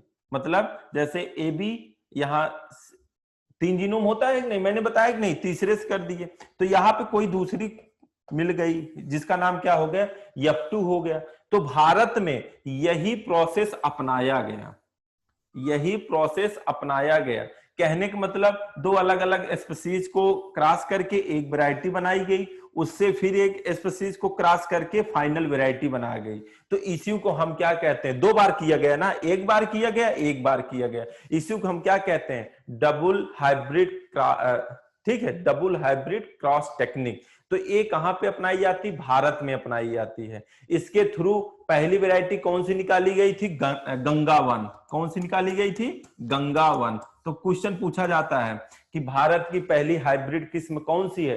गंगा 1 है, लिख लो।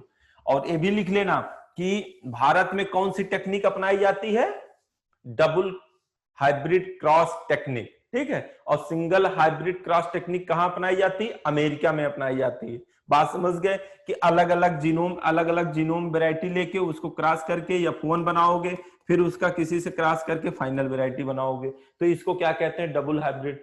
एक किया कौन था, DF जोन्स किए थे, DF जोन्स।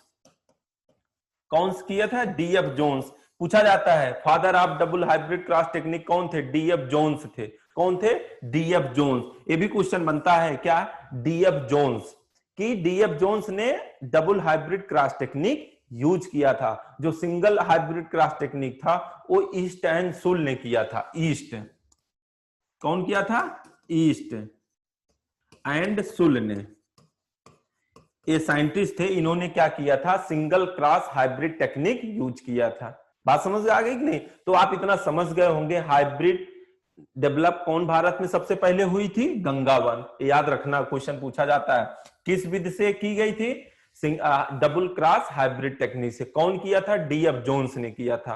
और डबल हाइब्रिड क्रॉस टेक्निक क्या होते, अलग अलग करके एक F1 बनाया जाता है, फिर उसका किसी से क्रॉस करके F2 बनाया जाता है, वही वैरायटी हम मार्केट में लॉन्च करते हैं। ठीक है, आप समझ गए होंगे इतना। चलो, एक जीन भी प्रयोग किया गया था, उसका नाम क्या था, OPEC2। OPEC2 या फ्लोरी-2 भी कहीं मिलता है, फ्लोरी-2।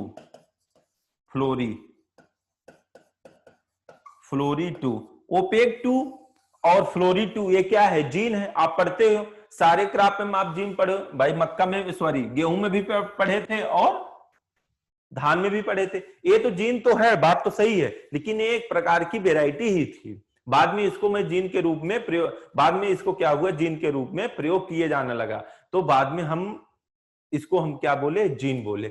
हम नोरिंटन के भी बारे में बताए थे, DGU के बारे में भी बताए थे, आज यही चीज मैं ओपेक के बारे में भी बता रहा हूं। ठीक है, इसका प्रयोग जो OPEC2 जीन था, इस वजह से किया गया था कि प्रोटीन कंटेंट, लाइसिन, जैसे हम आपको बताए नहीं कि कौन सा एमिनो एसिड की कमी पाई जाती है, ठीक है, तो किसमें, सीरियल में। तो मक्का में वो लाइसिन, हमें लाइसिन जो ट्रिप्टोफैन था उसकी मात्रा बढ़ानी थी, तो हमने क्या किया, तो OPEC2 जीन का प्रयोग किया। OPEC2 जीन का प्रयोग करके हम लाइसिन और ट्रिप्टोफैन की मात्रा बढ़ा दिए, किसमें, वैरायटी में। तो पूछा जाता है कि जो पहली वैरायटी मिली थी उसका नाम क्या है, प्रोटीना, शक्तिमान, यही सब वैरायटी है, शक्तिमान 1, शक्तिमान 2। ठीक है, तो प्रोटीना में 100% लाइसिन पाया जाता है। तो क्वेश्चन पूछा जाता है किस वैरायटी में लाइसिन सबसे ज्यादा, मक्के की किस किस्म में लाइसिन सबसे ज्यादा पाई जाती है, तो आप क्या कहोगे, शक्तिमान और प्रोटीना। प्रोटीना में सबसे, भाई नाम से भी आप जान सकते हो, प्रोटीन मतलब प्रोटीना। तो ये सब क्वेश्चन बनते हैं। OPEC2 क्यों यूज किया गया था, लाइसिन की मात्रा बढ़ाने के लिए। ठीक है, लाइसिन की मात्रा जैसे बढ़ जाए तो बढ़ाने के लिए वो जीन प्रयोग किया गया था। उस जीन का नाम क्या था, OPEC2 या फ्लोरी-2। अब आप इतना समझ गए होंगे। सारे में मैं आपको बताया, इंपॉर्टेंट है, सारे में गेहूं में भी बताया था, वहां पे कौन सी जीन पाई जाती है, कौन सी प्रोटीन पाई जाती है, उसका मतलब भी बताया था। ऐसे धान में भी बताया, आज मक्के में भी बता दिया। मक्के में कौन सा जीन पाया जाता है, जीन प्रोटीन पाई जाती है। कौन सा जीन पाया जाता है, OPEC2।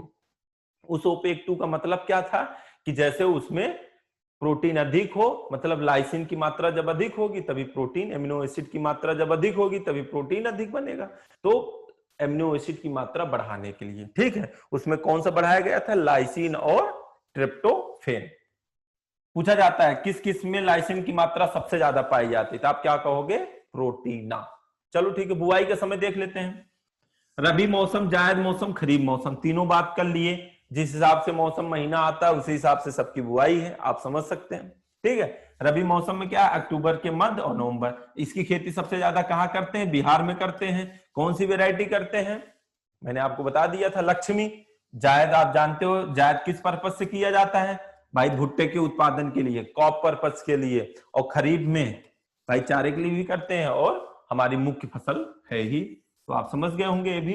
चलो ठीक, आगे देखते हैं।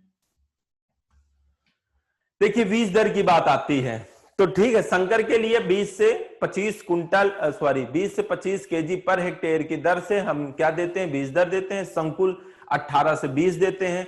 जायद के लिए 20 से 25 केजी देते हैं। देखिए भुट्टे है, अगर भुट्टे के लिए कर रहे हैं, अगर यहाँ देखिए चने के लिए नहीं है, सॉरी ये चारे के लिए है, ठीक है। अगर चारे पर्पज से मक्के की खेती करते हैं तो कितना देते हैं, 40 से 45 किग्रा पर हेक्टेयर, ठीक है। 40 से 45 किग्रा देते हैं। यहाँ इसका सीड रेट भी बहुत इंपॉर्टेंट है। एक चीज याद रखना, सब क्या करते हैं बच्चे, जानते हैं कि हाइब्रिड का सीड रेट कम होता है। हाँ, बात आपका सही है, सारे फसल में लगभग हाइब्रिड का सीड रेट कम होता है, लेकिन मक्के में हाइब्रिड का सीड रेट ज्यादा होता है। इस वजह से इसको थोड़ा आप ध्यान देना कि 18 से 20 किसका होता है, संकुल, और 20 से 25 किसका होता है, संकर का। ठीक है, आप इतना समझ गए होंगे। चलो ठीक, आगे देखते हैं। देखिए बीजो उपचार सारे फसलों में किए थे, यहां भी कर रहे हैं। किससे कर रहे हैं, थायराम या बीटा बैग से 1.5 से 2 ग्राम पर किलो बीज के हिसाब से उपचारित कर लेते हैं। उपयुक्त दूरी, ठीक है, 60 गुणे 25 सेंटीमीटर कहां रखेंगे, सिंचित दशा में, और 45 गुणे 20 रखेंगे कहां, असिंचित दशा में। अब आप ये भी समझ गए होंगे। चलो ठीक है, आगे देखते हैं। बुवाई की मुख्य विधियां, 3 विधियां होती हैं, छिटकवा, कतार, डिबलर, हम सब बता चुके हैं। कतार मतलब क्या हुआ, लाइन सोई। छिटको मतलब जो ब्रॉडकास्टिंग कर दो। डिबलर मतलब डिबलर होता ही है, जहां पे सीड कम लगते हैं, साइंटिस्ट लोग इसको यूज करते हैं। बीज बोने की गहराई क्या होती है, 3 से 5 सेंटीमीटर होती है। कितनी होती है, 3 से 5 सेंटीमीटर होती है। चलो बिरलीकरण, एक क्वेश्चन बहुत पूछा जाता है, थिनिंग। थिनिंग मतलब क्या होता है, जैसे भाई हम क्या करते हैं, छिटको अभी से कर दिए, अगर स्पेसिंग उसके उपयुक्त पे नहीं रहेगी तो क्या नाम, हमारे कॉब जो भुट्टे होते हैं वो पतले हो जाएंगे, छोटे हो जाएंगे, तो हमारा प्रोडक्शन कम हो जाएगा, जिससे हमें हानि होगी। बात समझे नहीं, हमारा लॉस होगा। तो बिरलीकरण करते हैं। तो बुआई के लगभग 15 से 20 दिन बाद, 15 से 20 दिन बाद, 15 से 20 दिन में पौधे उसके ठीक ठाक निकल आते हैं। निकल आते हैं कि नहीं, 15 से 20 दिन बाद।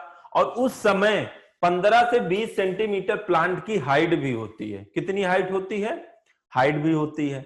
और बात समझे कि नहीं, 15 से 20 सेंटीमीटर प्लांट की हाइट भी होती है। और जब पौधे ज्यादा हो, डिस्टेंस मेंटेन करने के लिए बीच बीच से पौधे को हटा देना क्या कहलाता है, बिरलीकरण कहलाता है या थिनिंग कहलाता है। अनावश्यक घने पौधों को हटा देना क्या कहलाता है, थिनिंग कहलाता है। ये क्यों किया जाता है, जैसे फसलों को उचित दूरी मिल सके बढ़ने विकास करने के लिए, और उसमें पानी की कमी और नाइट्रोजन फर्टिलाइजर न्यूट्रिएंट की कमी ना हो।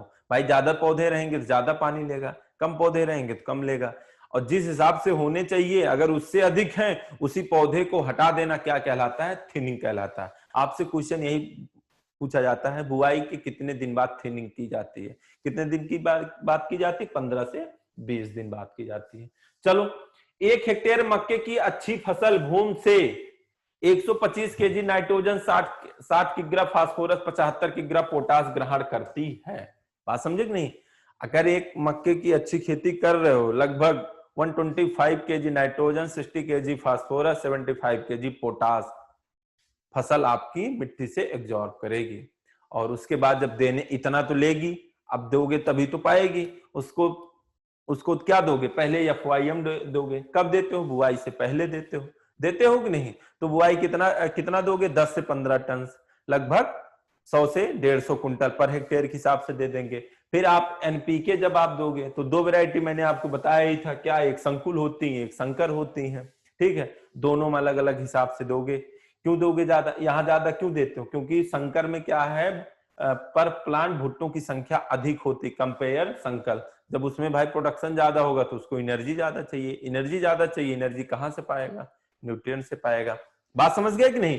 तो 120 60 40 एक किसके लिए, संकर के लिए, 80 40 30 किसके लिए, संकुल के लिए।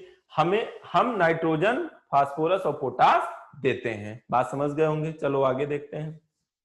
देखिए जल प्रबंध, मैं अभी वहां पहले ही बताया था कि मक्के के पूरे जीवन काल में कितना पानी लगता है, 50 से 75 सेंटीमीटर, 500 से 750 सेंटीमीटर लगता है पानी, सॉरी 500 से 750 एमएम मिलीमीटर, ठीक है। और खरपतवार की बात अगर आती है, ठीक है, अगर खरपतवार से देखा जाए फसल में उत्पादन में हानि कितने परसेंट होती है, लगभग 50 से 60% तक होती है।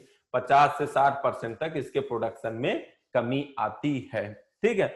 फसल और खरपतवार में बुवाई से 30 से 45 दिन तक 30 से 45 दिन तक आपस में क्या करती हैं, प्रतियोगिता रखती हैं। क्या रखती हैं, प्रतियोगिता रखती हैं, जिससे कि दोनों में कंपटीशन होता है, ठीक है। इसके नियंत्रण के लिए क्या डालते हैं, एट्राजीन और सीमाजीन डालते हैं। क्या डालते हैं, एट्राजीन और सीमाजीन। कितना डालते हैं, 1 से 1.2 किग्रा पर हेक्टेयर की दर से 1000 लीटर पानी में मिलाकर बुआई के तुरंत बाद हम क्या कर देते हैं, छिड़काव कर देते हैं। बुआई के तुरंत बाद देखिए, प्री प्लांटिंग, प्री इमरजेंस और पोस्ट इमरजेंस। प्री प्लांटिंग क्या होता, बुआई के पहले। प्री इमरजेंस क्या होता, बुआई के तुरंत बाद और जर्मिनेशन से पहले। और पोस्ट इमरजेंस क्या होता, जर्मिनेशन के बाद। अब ये दोनों हर्बिसाइड कैसे हुए, प्री इमरजेंस हुए। बात समझ गए कि नहीं। चलो आगे देखते हैं। देखो, लासो या एलाक्लोर 5 लीटर पर हेक्टेयर की दर से 1000 लीटर पानी में मिलाकर बुआई से 30 से 35 दिन बाद छिड़काव कर देते हैं। बात समझ गए कि नहीं। बुआई के लगभग 30 से 35 दिन बाद लासो, जिसका केमिकल नाम क्या है, एलाक्लोर, वो डाल देते हैं। अब बुआई के 30 से 35 दिन बाद पौधा तो जर्मिनेट कर गया, तो उस टाइम हम डालेंगे, तो डालेंगे, इसका मतलब ये क्या हुआ, पोस्ट इमरजेंस हुआ। क्या हुआ, पोस्ट इमरजेंस हुआ। तो ये भी क्वेश्चन पूछा जाता है, प्री इमरजेंस हर्बिसाइड कौन से हैं, पोस्ट इमरजेंस कौन से हैं। पूछेगा 2,4-D कैसा है, हमेशा आप 2,4-D बाद ही में दिए हो, तो कैसा हुआ, पोस्ट इमरजेंस हुआ। चलो ठीक है, ये भी आपका कवर हो गया। देखिए, अब कीट की बात आती है। कीट की बात अगर आती है तो आपको इसको भी देखने की जरूरत है। पूछा जाता है तना छेदक। तना छेदक कीट होता है, कौन सा कीट का नाम है, चिल्लोपार्टिलस होता है। ये सबसे ज्यादा हानि पहुंचाती है, ये फसल को सबसे ज्यादा हानि पहुंचाती है। इसका प्रकोप बुवाई से 30 से 35 दिन बाद होता है। बात समझे कि नहीं। जो ये तना छेदक कीट है आपका, तना छेदक जो कीट है उसका जूलॉजिकल नेम क्या है, चिल्लोपार्टिलस है, ठीक है। बुवाई के 30 से 35 दिन बाद ये आक्रमण करता है और ये क्या करता है, उसके तने में छिद्र करके उसके रस को चूस लेता है, ठीक है। और जिससे कि पौधा कमजोर हो जाता है और ये सबसे हानिकारक कीट है, ठीक है। और दूसरा आता है फौजी कीट। फौजी कीट, फौजी कीट मतलब जानते हो, हमने गेहूं में लिखाया था कि फौजी कीट को आर्मी वर्म भी कहते हैं, ठीक है। तो माइथिमना यूजिप्टेटा या एकुटा, दो मैं इसका जूलॉजिकल नेम बताया था क्या, ठीक है। या रात में आक्रमण करता है, फौजी लोग देखो रात में आक्रमण करेंगे, ठीक है। तो माहू या फूल के समय आक्रमण करता है। फूल के समय माहू देखो झुंड में आते हैं, मतलब क्लस्टर में आते हैं, वो एक साथ कई लोग आ जाते हैं, तो झुंड में आते हैं और आएंगे, उसके फूल के रस को चूस के चले जाएंगे। देखिए सरसों कहते हो ना यार, माहू लग गए, भनभनाते रहते हैं, छोटे छोटे होते हैं, तो एक साथ झुंड में आते हैं और फूल पे बैठे उसके रस को चूस के लेके चले जाएंगे और जिससे हमारा प्रोडक्शन कम हो जाएगा, ठीक है। भुट्टो की इल्लियां, इसके उपचार के लिए क्या डालते हैं, थायोडान 1.5 लीटर या कार्बोलिट 2 किग्रा 1000 लीटर पानी में घोलकर बुवाई के 15 दिन के बाद छिड़काव कर देते हैं, ठीक है। बुवाई के 15 दिन बाद इसका छिड़काव कर देंगे अगर कीट लगने की संभावना है तो, ठीक है। अब आप ये अच्छे से लर्न कर लेना, बस इतना याद रखना कि सर्वाधिक कीट कौन सा लगता है, मेजर इंसेक्ट कौन सा है, तना छेदक। तना छेदक का जूलॉजिकल नेम क्या है, चिल्लोपार्टिलस, ठीक है। आप ये भी देख लिए होंगे। चलो ठीक, आगे देखते हैं। देखिए रोकथाम, अब देखिए रोग की बात आती है। अब तक क्या था, कीट था। बीज सड़न तथा पौधों का झुलसा रोग, seed bond and seed blight. बात समझ गए कि नहीं, सीड बॉन्ड या सीड ब्लाइट, इस रोग में बीज सड़ जाते हैं। इसकी रोकथाम के लिए 3 ग्राम प्रति किलो के हिसाब से थायरम से उपचारित करते हैं। अगर ऐसी रोग लगने की संभावना है तो बोने से पहले हम क्या करते हैं, सीड ट्रीटमेंट कर देते हैं। किससे, थायरम से। किससे कर देते हैं, थायरम से, कि जैसे ये बीमारी ना लगे, किसमें, पौधों के। और दूसरा है डाउनी मिल्ड्यू, मक्के में बहुत ज्यादा इंपॉर्टेंट नहीं है इसकी कोई भी बीमारी, ठीक है। बस इसमें एक पूछा जाता है व्हाइट बट, किसकी कमी से होता है? जिंक की कमी से होता है। व्हाइट मतलब सफेद का लिखा, अभी आगे बताएंगे। ठीक, डाउनी मिल्ड्यू की बात आती है। ठीक है, परनोस्क्लेरा पिम्मीनेलिस, यह रोग लगने से क्लोरोफिल की हानि होती है। ठीक है, ये जो डाउनी मिल्ड्यू होती है कैसा है? फंगस डिजीज है। कि किसके द्वारा होता है? फंगस से होता है। किसके द्वारा होता है? फंगस। वो फंगस क्या करता है? क्लोरोफिल को लॉस करता है, जिससे पत्तियां पर सफेद रंग की धारियां पड़ जाती हैं। इसके रोकथाम के लिए कड़ी फसल में 2 से 3 बार डाइथेनियम 45 का छिड़काव कर देते हैं। ठीक है, इसका छिड़काव कर देंगे, किसका? डाइथेनियम 45 और जिंक सल्फेट का मिश्रण करके छिड़काव कर देंगे, जैसे कि ये फफूंद ना लगे। ठीक है, आप ये भी देख लिए।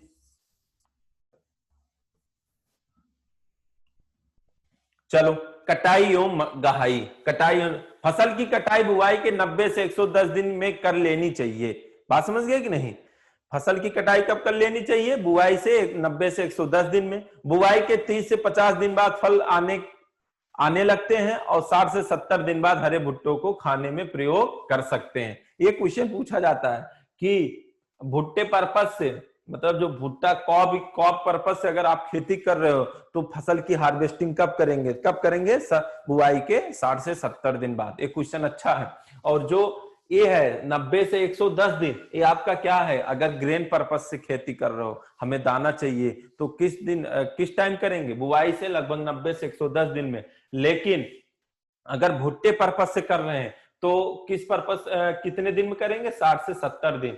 लेकिन जो भुट्टा बनना स्टार्ट हो जाता है कितने? बुआई के लगभग 30 से 35 दिन बाद 30 से 50 दिन के आसपास से बनना स्टार्ट हो जाता है। अभी आगे मैं बेबी कॉर्न के बारे में बताऊंगा, जो आजकल बहुत मार्केट में चल रहा है। हम आप जाते हैं कहीं ना कहीं तो मिलता है खाने को, कहीं घर में आप बनाते हो मिक्स वेज हो काट के। पॉकेट में देखो सब्जी उब्जी की दुकान में छोटे छोटे मक्के पॉलीथीन में लपेट के रखे रहते हैं, उसको क्या कहते हैं? बेबी कॉर्न कहते हैं। अभी उसके बारे में आगे बताऊंगा।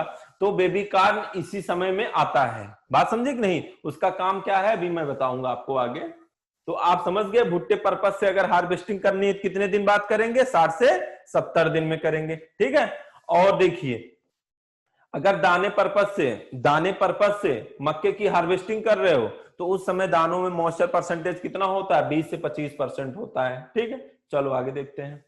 देखिए उपज एवं भंडारण सिंचित दशा में कितना होता है? संकर मक्का 50 से 60 कुंटल पर हेक्टेयर, और संकुल मक्का की बात होगी 40 से 50 कुंटल पर हेक्टेयर, और हरे चारे की बात होगी तो 300 से 400 कुंटल पर हेक्टेयर उत्पादन होता है 1 हेक्टेयर से। ठीक है, चलो देखिए बेबी कॉर्न की बात आ जाएगी।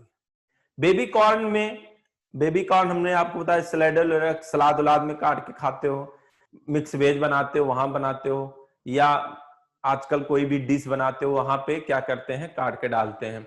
छोटे छोटे भुट्टे होते हैं, उसमें अनडेवलप्ड सीड होते हैं। आपको डेवलप्ड सीड नहीं मिलेंगे, लेकिन उसपे ऐसे जैसे अब देख लीजिए बेबी कॉर्न का फिगर भी सर ने इसमें लगा रखा है। देखिए बेबी कॉर्न ऐसा है, मतलब छोटे हैं, डेवलप्ड सीड नहीं है, लेकिन सारी धारियां दिख रही हैं अलग अलग। ठीक है, तो इसी को क्या कहते हैं? बेबी कॉर्न कहते हैं। और बेबी कॉर्न बनाने के लिए क्या सिस्टम है हम बता रहे हैं। जैसे सीड का डेवलपमेंट कब नहीं होगा? जब प्रॉपर पॉलिनेशन नहीं होगा। तो प्रॉपर पॉलिनेशन ना होने के लिए हम बेबी कॉर्न तभी होगा जब उसमें सीड का डेवलपमेंट प्रॉपर ना हो और छोटी अवस्था उसको तोड़ लें। तो सीड तभी नहीं बनेगा जब पॉलिनेशन नहीं होगा। पॉलिनेशन कब नहीं होगा? जब हम किसी को डिस्टर्ब कर देंगे। तभी हम क्या करते हैं? डीटेसलिंग करते हैं। क्या करते हैं? डीटेसलिंग। तो डीटेसलिंग तभी करते हैं, उसको टेसल को इसी वजह से हटाते हैं। क्यों? क्योंकि अगर हमें बेबी कॉर्न पैदा करना है, उसके मेल पार्ट को हम क्या करते हैं? काट के अलग कर देते हैं, जिसमें पॉलिनेशन अच्छे से नहीं हो पाता। जब अच्छे से नहीं हो पाता है तो उसका फ्रूट अच्छे से डेवलप्ड नहीं होता है। तो बाद में हम इसी को क्या करते हैं? बेबी कॉर्न के रूप में प्रयोग करते हैं। उसकी हार्वेस्टिंग हम जल्दी कर लेते हैं। लगभग जो मैंने अभी बताया नहीं कि फल बनना स्टार्ट होता है 30 से 50 दिन, और भुट्टे लायक कब हो जाता है? 60 से 70 दिन। तो 30 से 50 के बीच में हम इसकी हार्वेस्टिंग करके हम उसको बेबी कॉर्न में यूज कर सकते हैं। चलो, और सबसे पहले इसका प्रयोग कहां किया गया था? थाईलैंड में। इसका प्रयोग सबसे पहले कहां किया गया? थाईलैंड में। चलो पढ़ लेते हैं। जब पौधे के ऊपरी भाग पर भुट्टा निकलने के 2 से 3 दिन बाद सिल्क निकल आते हैं तो इस व्यवस्था को बेबी कॉर्न कहते हैं। बेबी कॉर्न कैल्शियम, लोहा तथा विटामिनों का अच्छा स्रोत है। अधिकांश सब्जियों में फास्फोरस की मात्रा 21 से 57 ग्राम पर 100 ग्राम पाया जाता है, लेकिन बेबी कॉर्न में 86% मतलब 86 ग्राम पर 100 ग्राम पाया जाता है। बेबी कॉर्न की खेती विश्व में सबसे पहले कहां हुई थी? थाईलैंड में हुई थी। तो आप इतना समझ गए होंगे, फास्फोरस रिच होता है, इसमें विटामिन कैल्शियम अधिक मात्रा में पाए जाते हैं, तो हमारे लिए लाभदायक भी होता है। ठीक है, चलो देखिए इसके लिए उन्नत किस्में कौन सी हैं? किसके? बेबी कॉर्न के लिए BL42, MEH 135, him 129, golden baby, Mridula.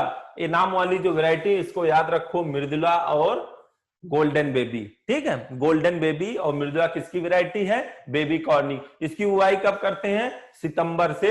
फरवरी से सितंबर माह में करते हैं, और बस जनवरी दिसंबर को छोड़कर बाकी लगभग सारे महीनों में इसकी, अक्टूबर से लेकर जनवरी तक इसकी बुआई नहीं करते। क्यों नहीं करते हैं? उस समय थोड़ा तापमान ज्यादा कम होता है, तभी प्लांट हमारा सरवाइव नहीं कर पाएगा। ठीक है, और इसकी बुआई करने की उपयुक्त दूरी क्या होती है? 45 गुणे 20 सेंटीमीटर होती है, और सिंचाई इस फल में लगभग 400 से 450 मिलीलीटर पानी की आवश्यकता होती है। वैसे मक्के में कितने होती हैं?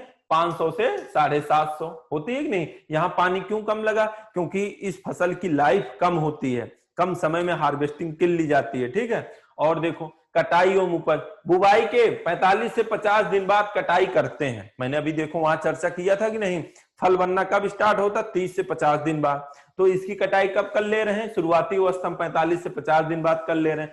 औसतन उपज कितना होता? 15 से 20 कुंटल पर हेक्टेयर छिलके रहित बेबी कॉर्न की उपज होती है या प्राप्त होती है। बात समझ गए कि नहीं? देखिए अब आदर्श बेबी कॉर्न मतलब समझ रहे हो? आदर्श बेबी कॉर्न किसको कहेंगे? मतलब एक अच्छा बेबी कॉर्न जो आप मार्केट में जाते हो खरीदने, वहां पे कई टाइप के रखे रहते हैं, तो एक आदर्श अच्छा बेबी कॉर्न किसको कहेंगे? आदर्श बेबी कॉर्न का रंग कैसा होता है? पीला तथा आकार में छोटे होते हैं। ठीक है, बीज अविकसित होते हैं, मतलब सीड डेवलप्ड नहीं होंगे, लेकिन आपको खांचे दिखता रहेगा, सारे खांचे में, लेकिन सीड उसमें डेवलप्ड नहीं होते हैं, और पंक्तियों में क्रमबद्ध होते हैं। मतलब वही बताया ना कि सीड दिखेंगे लेकिन डेवलप्ड नहीं होते हैं। यह रेशा रहित होता है, मतलब इसमें रेशे नहीं पाए जाते हैं। आप समझ गए होंगे बेबी कॉर्न का मतलब। यहां से क्वेश्चन बनता है, क्योंकि बेबी कॉर्न से आज के डेट में क्वेश्चन पूछा जा सकता है। किसी भी रूप में आपके सामने बेबी कॉर्न में आ जाए, वेराइटी आ जाए, या बेबी कॉर्न क्यों किया करते हैं, कब हार्वेस्टिंग करते हैं, टेस्लिंग से रिलेटेड पूछ सकता है। बेबी कॉर्न के प्रोडक्शन में टेस्लिंग करते हैं, जैसे पॉलिनेशन अच्छे से ना हो, अगर पॉलिनेशन अच्छे से नहीं होगा फ्रूट डेवलप नहीं होगा। चलो ठीक है, आज मेज आपका खत्म हो गया। आगे देखते हैं जौ के बारे में। किसके बारे में? जौ के बारे में देखते हैं। जौ के बारे में देखते हैं, जौ किसको कहते हैं। ठीक है, जौ आपका ये भी क्या है? सीरियल क्रॉप है। कैसी क्रॉप है? सीरियल क्रॉप है। और सीरियल क्रॉप है, पूछा जाता है कि सबसे, आपको पता है इस पृथ्वी पे सबसे पहले कौन आया भाई? या तो जंतु थे, या तो पेड़ पौधे थे, या तो जानवर रहते थे, या तो पेड़ पौधे रहते थे। पेड़ पौधे क्या खाते पीते थे भाई? जंगल से फोटोसिंथेसिस करके अपना खाना पीना बनाते थे। वो जंगल क्या खाते थे? या तो जानवरों को मार के खाते थे, या तो फल फूल के खाते थे। फिर उसी से एक जानवर निकला, कौन? मंकी। मंकी से क्या बना? आदिमानव। आदिमानव से क्या बने? क्रोमैग्नन। क्रोमैग्नन से क्या बने? ह्यूमन, जो हम आप हैं, बने कि नहीं? होमोसैपियंस। तो उसके बाद वो खेती करना स्टार्ट किए कि नहीं? जब खेती करना स्टार्ट किए तो खेती करे किस फसल की, ये भी बात आती है। तो वहां पे यही जौ और गेहूं की खेती सबसे पहले स्टार्ट हुई थी। बात समझे कि नहीं? गेहूं जौ की खेती सबसे पहले स्टार्ट हुई थी। तो फर्स्ट कल्टीवेटेड क्रॉप भी यही है, क्या? जौ और गेहूं। तो आप ये सब चीजें आप समझ गए होंगे। ठीक है, और इसमें क्वेश्चन बनते हैं, क्या बनते हैं चलो देखा जाए। देखिए इसका बोटेनिकल नेम क्या है? होर्डियम बुल्गेयर। क्या है? होर्डियम बुल्गेयर। फैमिली वही है, पोएसी ग्रैमनी या ग्रास फैमिली। 2n कितना होता है? 14 होता है। ठीक है, सीरियल में आप जानते हो 2n कितना सबका पढ़े थे? 20, 24, 80, 42, ऐसे इसका कितना होता है? 14 होता है। और एक किसका है? डिप्लॉइड है, द्विगुणित का। इसका जन्म स्थान क्या है? इथोपिया। इथोपिया पड़ता कहां? साउथ पश्चिमी एशिया में। कहां पड़ता है? उत्तरी पश्चिमी एशिया में। उत्तरी पश्चिमी एशिया में पड़ता है क्या, इथोपिया। इथोपिया इसका क्या है, जन्म स्थान है। ठीक है, अब ये भी आपको कवर हो गया। इसमें कुछ चीजें थोड़ी सी हैं समझने लायक, अभी हम आगे समझा रहे हैं क्या क्वेश्चन बनता है। देखिए जैसे सारे में जीन था, कोई जीन प्रयोग किया गया था, वैसे यहां भी जीन प्रयोग किया गया। यहां जीन क्यों प्रयोग किया गया था, जैसे छिलका इसमें ज्यादा होता था, छिलका रहित प्रजाति बनाने के लिए क्या उस जीन का प्रयोग किया गया था। वो जीन कौन था, ऊजू। ठीक है, ऊजू। ठीक है, वो जीन कहां से डेवलप किया गया था, जापान से किया गया था। कहां से किया था, गया था, जापान से। देखिए छिलका रहित पहले किस्म आ गया, डोल्मा। बहुत इंपॉर्टेंट किस्म है कि इसमें छिलका नहीं पाई जाती, वो कौन सी किस्म है, डोल्मा। बात समझ गए कि नहीं। इसके पुष्करम को क्या कहते हैं, स्पाइक ईयर एंड हेड। भाई गेहूं से सिमिलर प्लांट है, आप देखो गेहूं और जौ में ज्यादा डिफरेंट नहीं पा सकते, पौधा सेम ही लगता है। इसकी पत्तियां कुछ डार्क होती हैं, उसकी कुछ लाइट होती हैं। किसकी, जौ की लाइट होती हैं और गेहूं की डार्क होती हैं। और शुरुआती अवस्था आप नहीं पता पा सकते, तो उसका जो सिस्टम होगा, एक ही समय की फसल है, एक ही साथ बोई जाती है, तो क्या है, स्पाइक और ईयर या हेड या स्पाइक आप स्पाइकलेट। ठीक है, इस पुष्करम समझते हुए क्या कहते हैं, भाई फ्लावर का एक पार्ट है। बात समझे कि नहीं, फ्लावर जहां बनते हैं उसी का एक क्या पार्ट है। बात समझ गए कि नहीं। इसके तना को क्या कहते हैं, कल्प कहते हैं। फल को क्या कहते हैं, कैरियोप्सिस कहते हैं। ये सब बहुत नॉर्मल चीजें हैं, बस आपको पढ़ने की जरूरत है, इसमें कुछ नहीं है। देखिए पोषक मान, पोषक मान की बात अगर आती है, प्रोटीन, प्रोटीन की बात आती है 11.5 प्रोटीन या 1-2 लिखा है, ऐसे भी अगर आपको सीधे सीधा 11.5 भी कहीं मिल रहा है तो गलत नहीं है। ठीक है, 11.12% प्रोटीन पाई जाती है। जैसे गेहूं में कौन सी प्रोटीन पाई गई थी, ग्लूटीन, यहाँ ओराइजीन। और आपके मक्का में कौन सी पाई गई, जीन प्रोटीन। ऐसे यहाँ एल्बुनाइड प्रोटीन पाई जाती, एल्बुनाइड, एल्बुनाइड। ठीक है, और प्रोटीन कितना पाई जाती है, इतना पाई जाती है। फास्फोरस की मात्रा कितना होता है, 0.08% होता है। कैल्शियम कितना होता है, 5% होता है। इतना आप समझ गए होंगे। ये सब क्वेश्चन पूछा जाता है क्या, प्रोटीन से, कि प्रोटीन की प्रतिशत मात्रा कितनी पाई जाती है, लगभग 11.12 या 11.5। कौन सा प्रोटीन पाया जाता है, एल्बुनाइड, एल्बुनाइड। ठीक है, चलो देखिए भौगोलिक क्षेत्रफल या विवरण। विश्व में जौ उगाने वाला महत्वपूर्ण देश रूस, चीन, कनाडा, अमेरिका। भारत में जौ उगाने वाले राज्य उत्तर प्रदेश, राजस्थान, मध्य प्रदेश है। देखिए अगर बात आती है कि विश्व में सबसे ज्यादा खेती कहां होती है, रूस में होती है। कहां पे होती है, रूस में सबसे ज्यादा खेती भी होती है और सबसे ज्यादा प्रोडक्शन भी होता है। अगर भारत की बात आए, सबसे ज्यादा खेती तो होती है उत्तर प्रदेश में, लेकिन प्रोडक्शन कहां होता है, राजस्थान में होता है। क्यों होता है, क्योंकि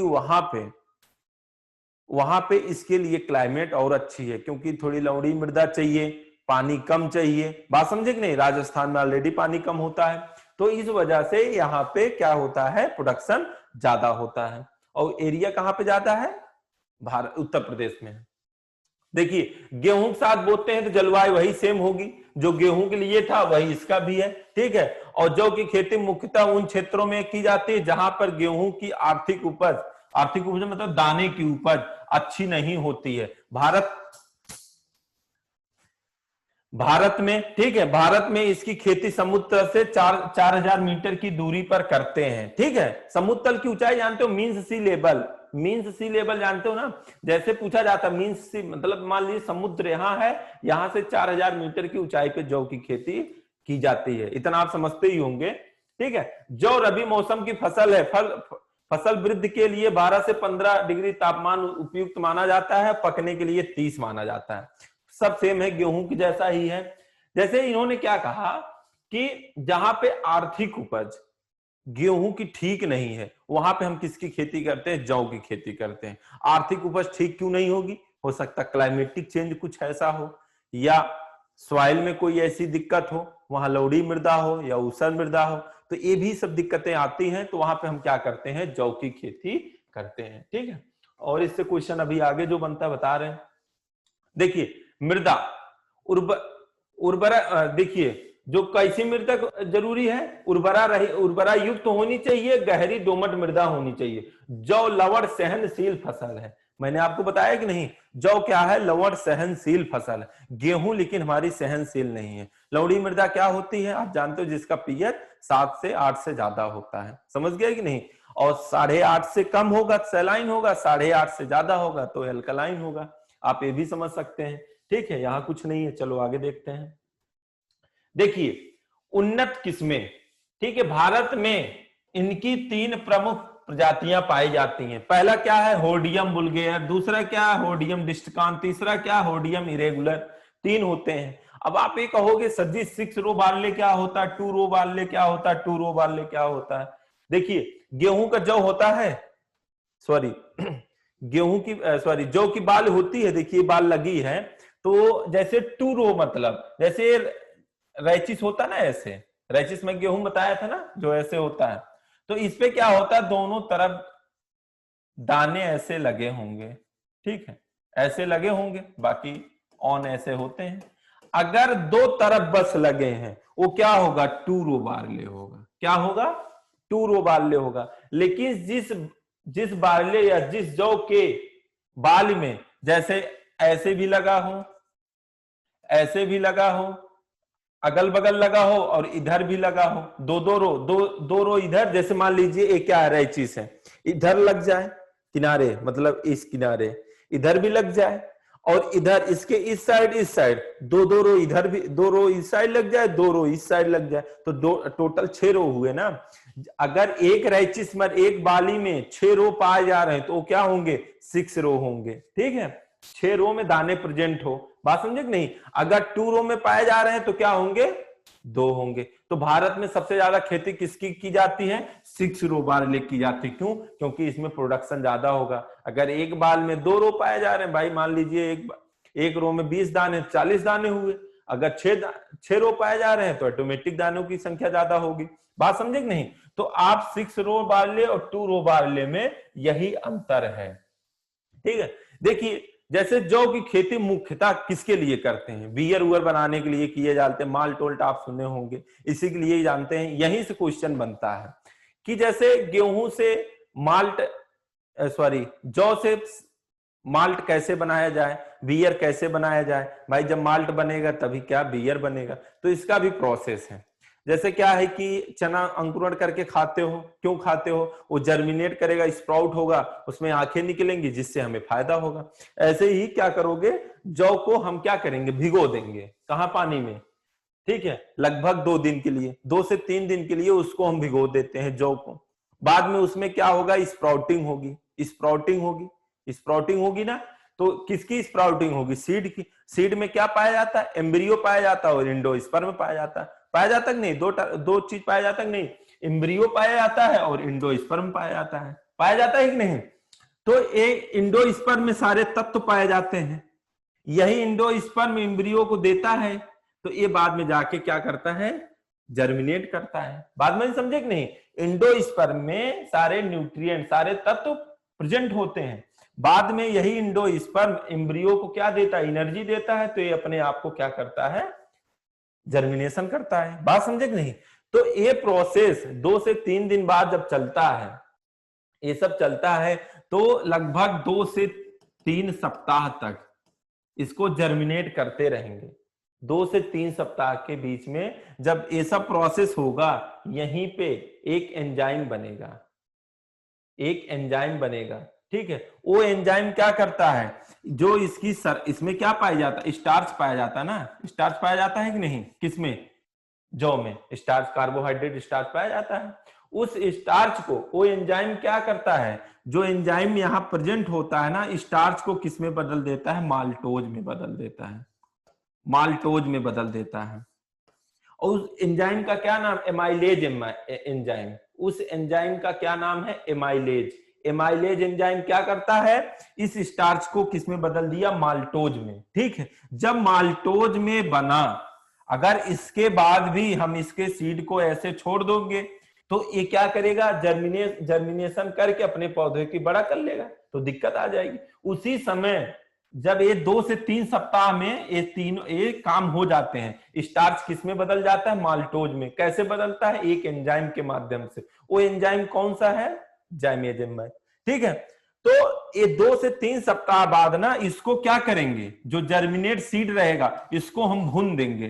भूनने का मतलब समझते हो, सुखवा देंगे उसको। हम धूप में डाल दिए, सूख गया, वो जब सूखने के लिए डाल दोगे वो अपना जर्मिनेशन क्या करेगा, उसका जर्मिनेशन रुक जाएगा। जर्मिनेशन जब रुक जाएगा तो वही जब रुका जर्मिनेशन, सूख गया, उसके आंखें सब सूख गई, जो जैसा था वैसा पड़ा रहा, तो वही माल्ट का रूप ले लेता है। किसका रूप ले लेता है?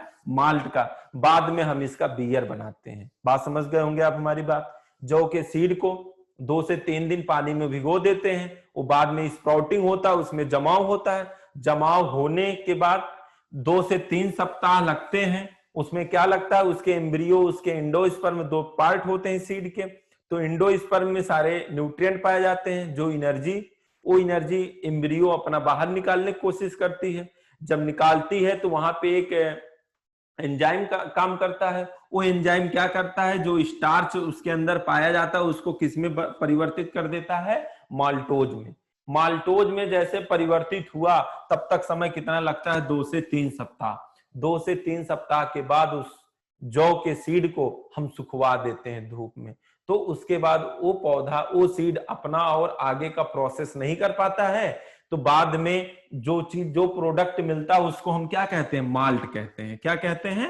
माल्ट कहते हैं। उसी माल्ट से हम बाद में क्या करते हैं? बियर बनाते हैं। ठीक है। और माल्ट बियर बनाने के लिए सबसे अच्छी वैरायटी क्या है? क्लीपर है। लिख लेना, क्लीपर। क्लीपर वैरायटी कहाँ के लिए फेमस है? ऑस्ट्रेलिया में। ऑस्ट्रेलिया में सबसे ज्यादा इससे क्या बनाते हैं? माल्ट दारू बनाते हैं, बियर। बात समझ गए होंगे। और जौ का प्रयोग सबसे ज्यादा करते हैं। अगर पूछा जाए किस फसल का प्रयोग सीरियल में सबसे ज्यादा दारू करते हैं बियर में, तो जौ का करते हैं। फ्रूट अगर इसमें इन्वॉल्व कर लोगे तो अंगूर आ जाता है। अंगूर का तो सबसे ज्यादा करते हैं। वो आगे जब फ्रूट साइंस चलेगा तो बताया जाएगा। ठीक है। देखिए, डोलमा, रेखा, BS 46, Kedar, RD, HB first, यह क्या है? भारत की पहली संकर प्रजाति है। क्या है? भारत की सबसे संकर प्रजाति। सर जी, तो ठीक है, ये वैरायटी आपको ऐसे याद रखनी है कि क्लीपर आप याद रख लेना कि क्लीपर कैसी वैरायटी है कि इसका सबसे ज्यादा माल्ट बनाने, मतलब बियर बनाने में प्रयोग किया जाता है। कहां के लिए फेमस है? ऑस्ट्रेलिया के लिए फेमस है। और ये वैरायटी आप याद कर लो। डोलमा बहुत फेमस वैरायटी है। ये हस्कलेस है, छिलका रहित है। ठीक है। चलो आगे देखते हैं। और फर्स्ट हाइब्रिड वैरायटी की बात आती है तो HB फर्स्ट होता है। चलो अन्य किस्में, विजया, ज्योति, आजाद, करण, 4, रत्ना, रणजीत, केत, 663, ये सब वैरायटी पूछी जाती हैं।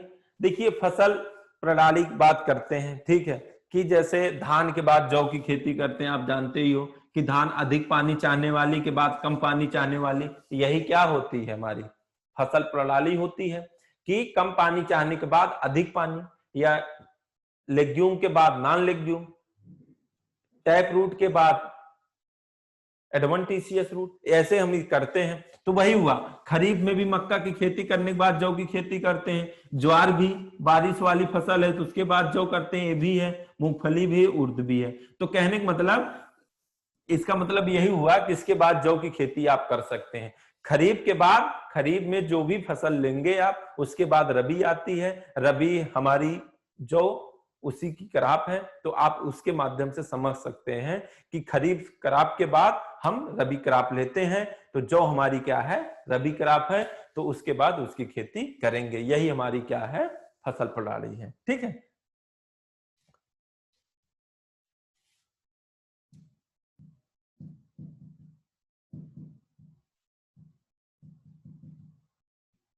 सर जी, स्क्रीन नहीं चल रही। जी सर, 1 मिनट भैया लोग।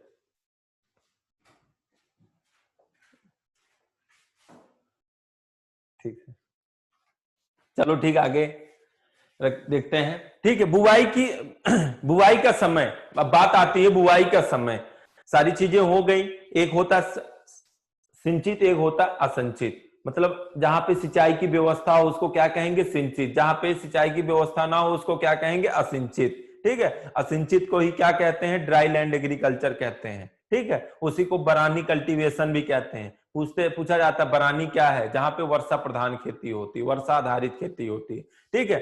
तो इसके बारे में चलो देख लेते हैं कि बुआई का समय असिंचित क्षेत्रों में 15 से 30 नवंबर के बीच में करते हैं। सिंचाई वाला कब करेंगे, 15 से 20 के बीच में करेंगे। बीज की मात्रा 75 केजी, यही फेमस है, इसको याद रखना अगेती के लिए, ठीक है। 100 केजी पछेती के लिए। असिंचित क्षेत्रों में 80 से 100 करते हैं। लवणीय मृदाओं में बीज की मात्रा बढ़ा देते हैं, ठीक है। तो कितना करते हैं, 100 करते हैं।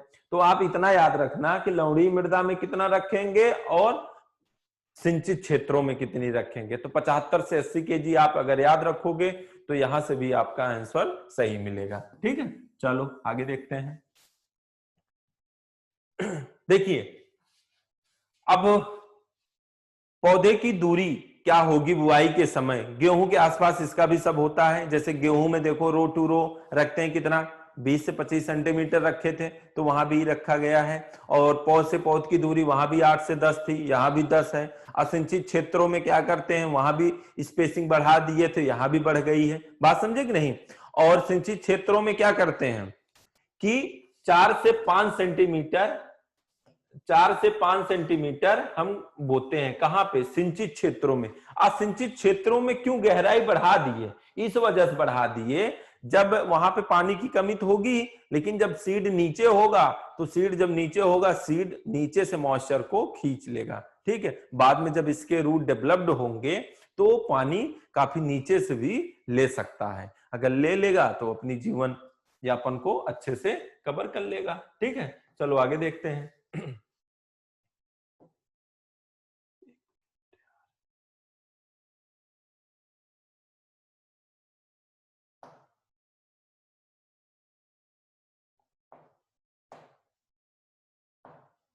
ठीक है, चलो अब ए भी हो गया। असिंचित क्षेत्रों में लाइन उनकी दूरी सब हो गई। आप इसको देख लो, बहुत ज्यादा इंपॉर्टेंट नहीं है। यहां से क्वेश्चन वही बनता, माल्ट से रिलेटेड, ठीक है। स्टार्च किसमें परिवर्तित होता है, माल्टोज में। वहां कौन सा एंजाइम काम करता है, कितने दिन प्रोसेस लगती है, ठीक है। वो सब चीजें आप अच्छे से देख ही लिए थे।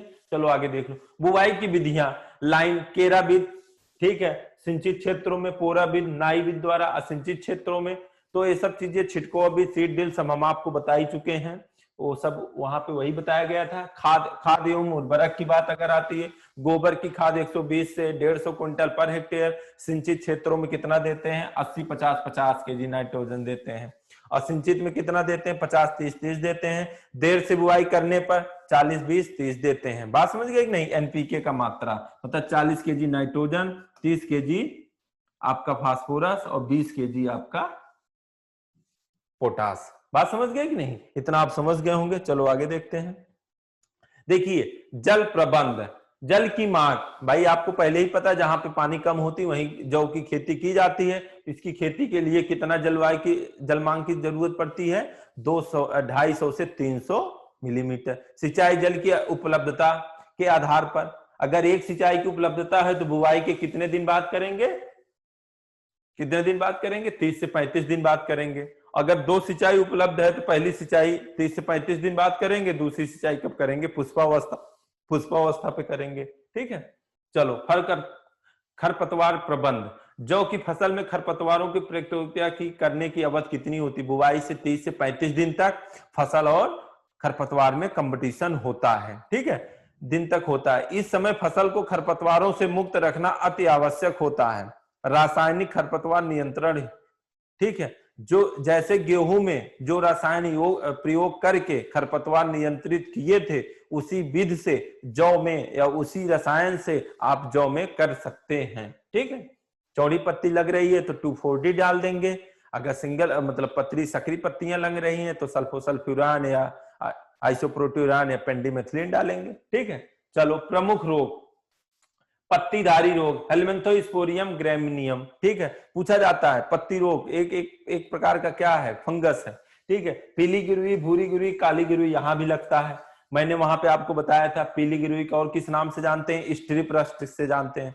किस नाम से, स्ट्रिप रस्ट है। इसको किस नाम से जानते हैं, ऑरेंज रस्ट के नाम से जानते हैं या लीफ रस्ट के नाम से जानते हैं। काली गिरोही का और किस नाम से जानते हैं? ब्लैक रस्ट के नाम से जानते हैं। ये सब चीजें मैं आपको बता दिया हूं, ठीक है।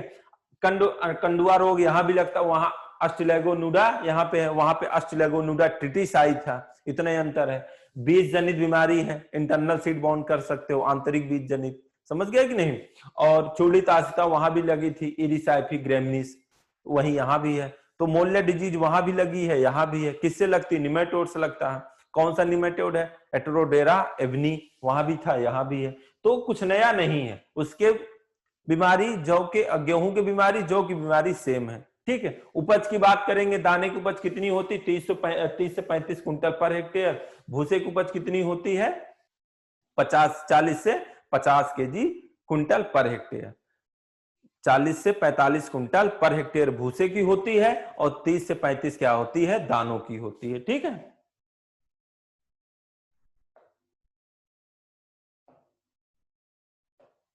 चलो ठीक है, बात समझ गए कि नहीं? इतना आप समझ गए होंगे। आगे देख लेते हैं।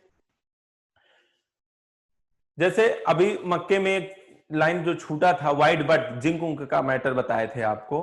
तो जैसे पूछा जाता है कि जिंक की कमी कहां पाई जाती है, नाइट्रोजन की कमी कहां पाई जाती है, फास्फोरस की कमी कहां पाई जाती है, ये सब क्वेश्चन बनते हैं। तो अगर आपको ये सब क्वेश्चन अगर इजी वे में 17 न्यूट्रिएंट है, एक एक करके याद करोगे, बड़ी दिक्कत आएगी, आएगी कि नहीं? तो उसके लिए एक प्लांट बना लो अपने कॉपी में, ठीक है। जैसे सीड डालो, सीड डालते हो,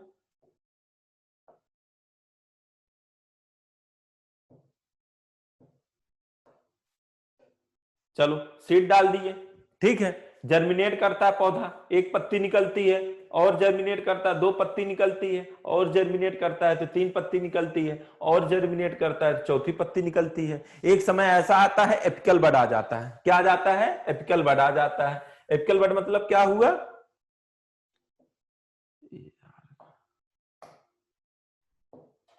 ठीक, एपिकल बड आ जाता है। एपिकल बड का मतलब क्या होता है? जहां पे फूल और फल लगते हैं। बात समझ गए कि नहीं? तो फूल फल जहां पे लगते हैं उसको क्या बोलते हैं? एपिकल बड बोलते हैं, ठीक है। तो कहने का मतलब जैसे जैसे पत्तियां निकलती चली जाती हैं, उसी बेस पे नीचे से पत्तियां सूख के जमीन पे गिरने लगती हैं। तो एक प्लांट में मुख्यतः 3 प्रकार की पत्ती पाई जाती है। कितने प्रकार की पत्ती पाई जाती हैं? 3 प्रकार की पत्ती पाई जाती है। कौन कौन सी पत्ती? ओल्ड लीफ, मिडिल लीफ और न्यू लीफ। कहने का मतलब नीचे वाली पत्ती कैसी हुई?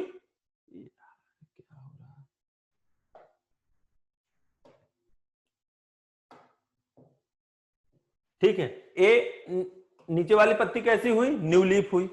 उसके ऊपर वाली पत्ती क्या हुई? मिडिल लीफ हुई। सबसे ऊपर वाली पत्ती क्या हुई? न्यू लीफ हुई, ठीक है। और सबसे अपर पार्ट को क्या कहेंगे?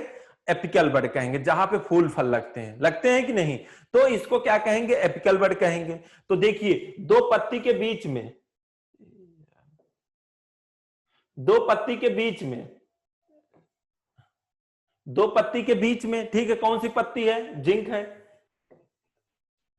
दो पत्ती के बीच में कौन सी पत्ती है? मिडिल लीफ है कि नहीं? दो पत्ती के बीच में कौन सी पत्ती है? मिडिल लीफ है, ठीक है। एक न्यू लीफ हो गई, कौन सी हो गई? New leaf. एक मिडिल लीफ और एक ओल्ड लीफ।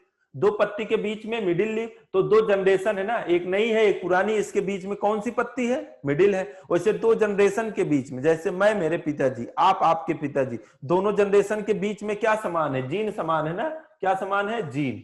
तो जीन समान है, तो जा से जीन, जा से जीन। तो वही 2 जनरेशन के बीच में जो पत्ती पाई जा रही है, उस पे उस चीज की डिफिशियंसी पाई जाएगी। किसकी?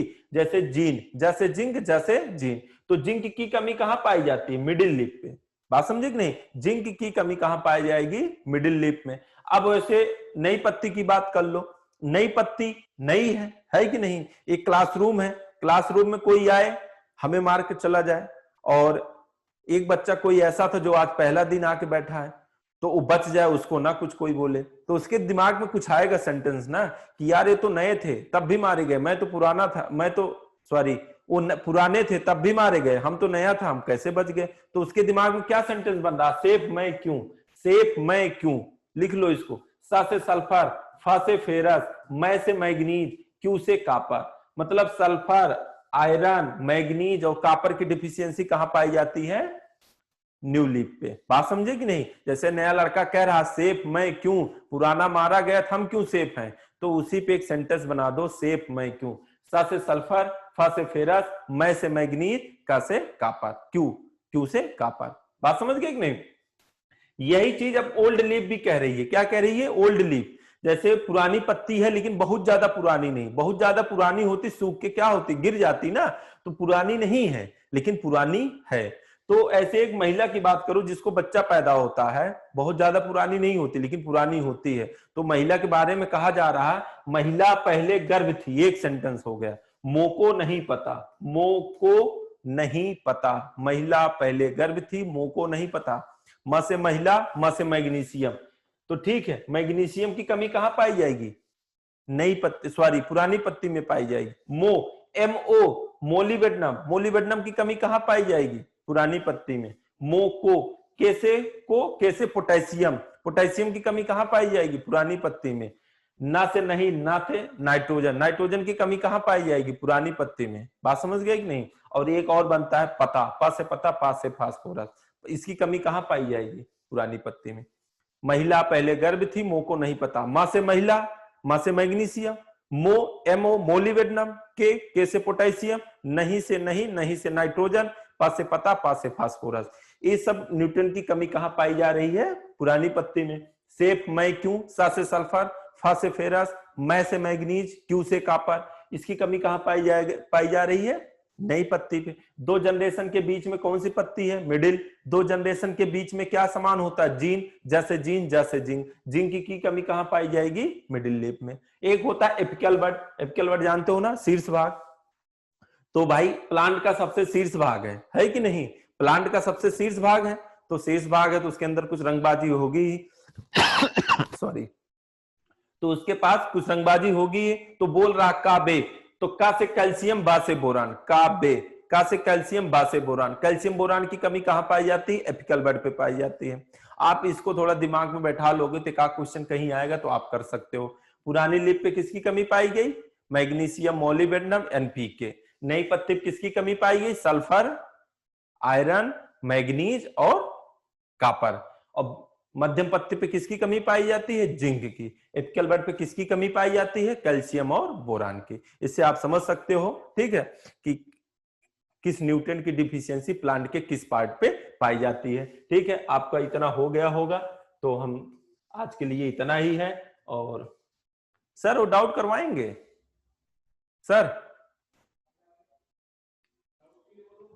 हाँ, आप लोग डाउट के लिए तैयार रहिए। सर इसमें कुछ दिक्कत आ गई है सर।